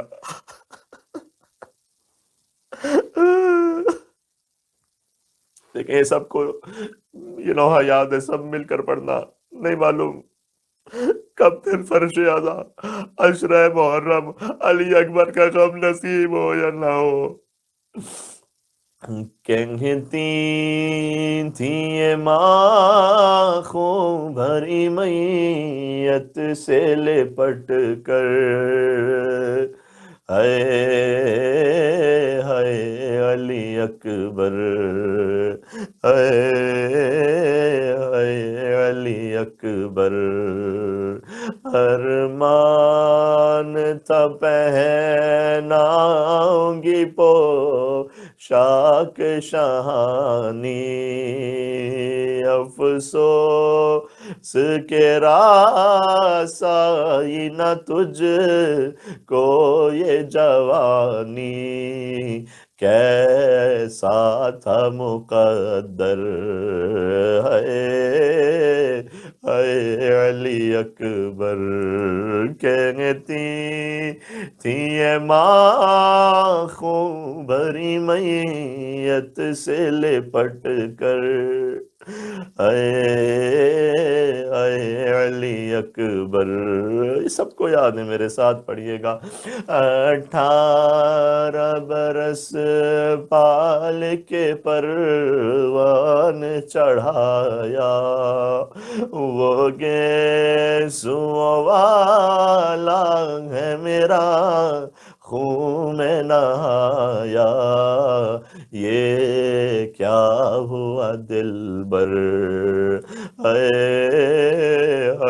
علی اکبر، ماں تیری جدائی میں بھلا کیسے جیے گی، مر جائے گی سغرا جو خبر تیری سنے گی، اب کیا کروں جی کر، اے علی اکبر۔ دو بند اور بس۔ کہتی تھی یہ ماں خوں بھری میت سے لپٹ کر، ہائے ہائے علی اکبر، پہلے تو ایک آواز پہ اٹھ جاتے تھے بیٹا،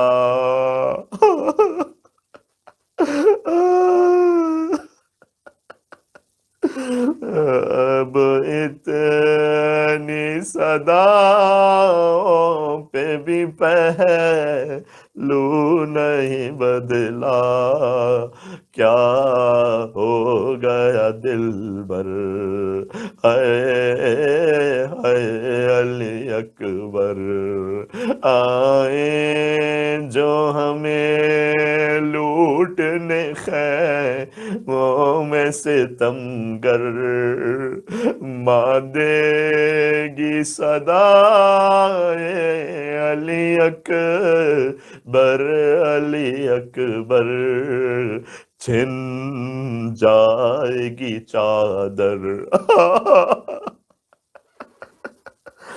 ہائے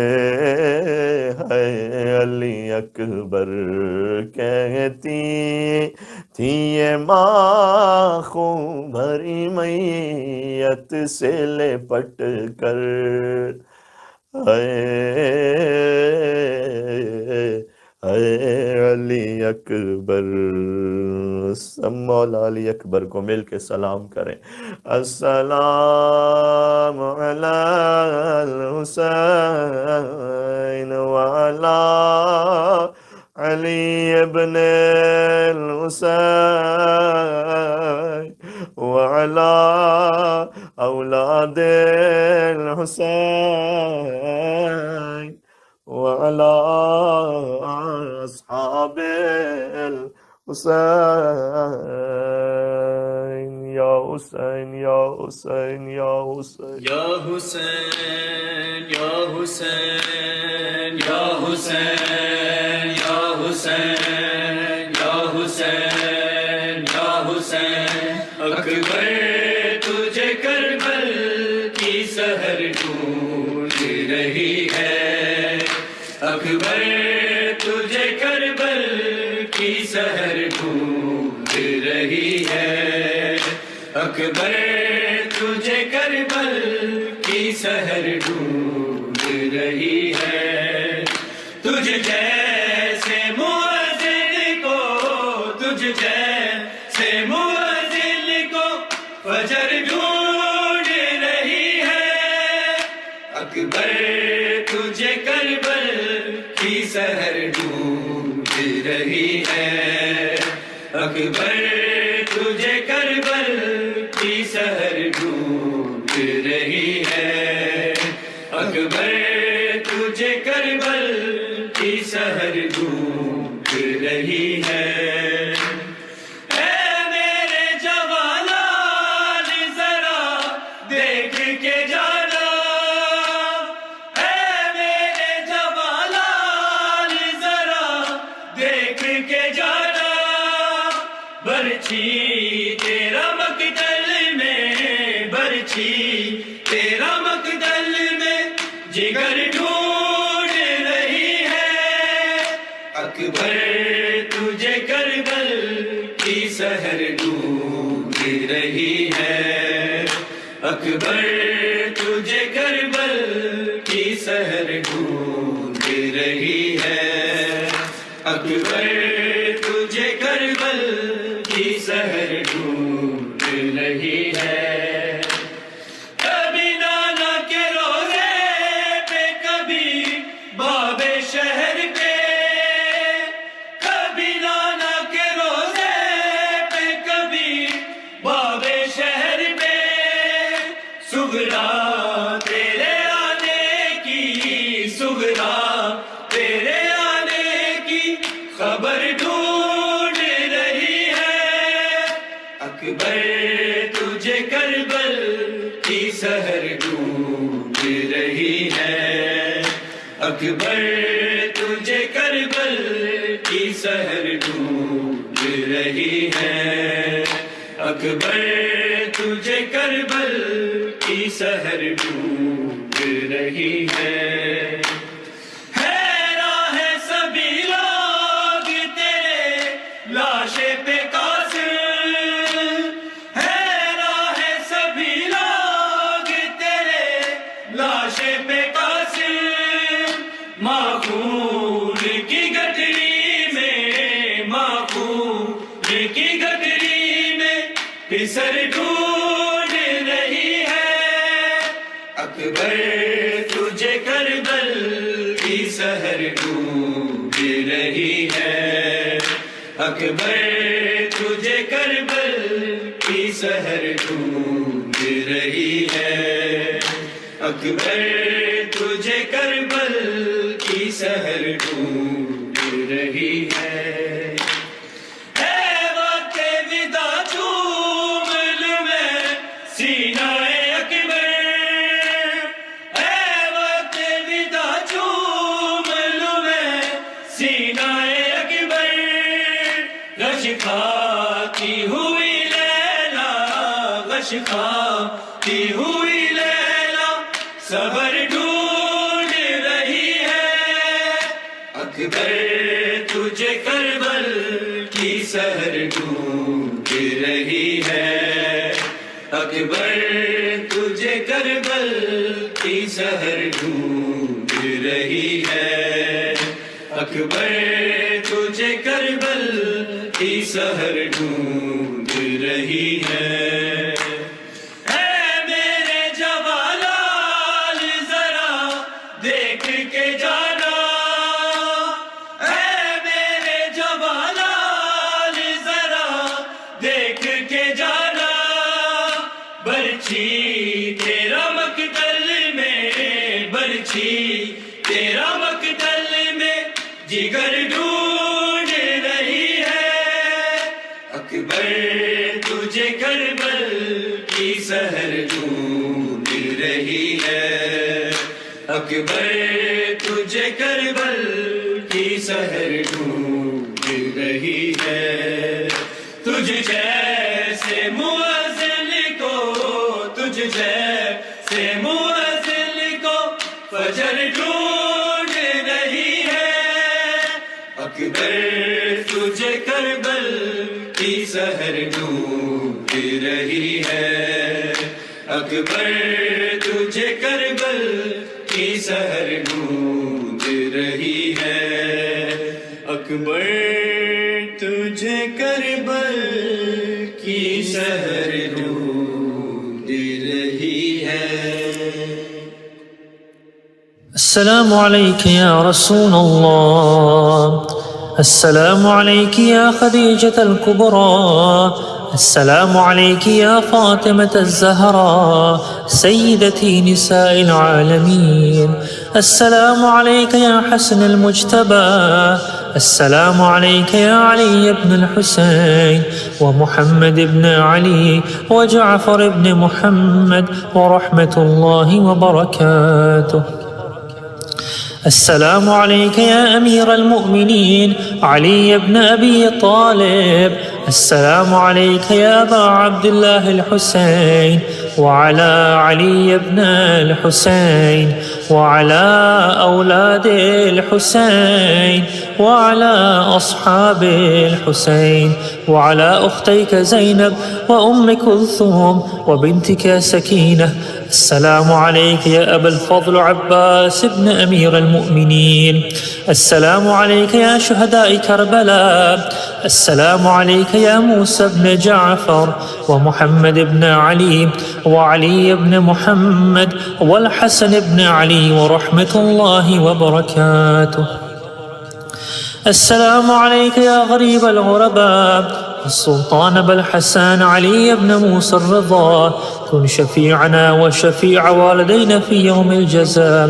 السلام عليك وعلى أختك فاطمة المعصومة ورحمة الله وبركاته. السلام عليك يا مولاي يا صاحب الزمان، السلام عليك يا شريك القرآن، السلام عليك يا كعبة الإيمان، السلام عليك يا إمامنا وإمام الإنس والجان، عجل الله فرجك وسهل الله مخرجك وظهورك ورحمة الله وبركاته.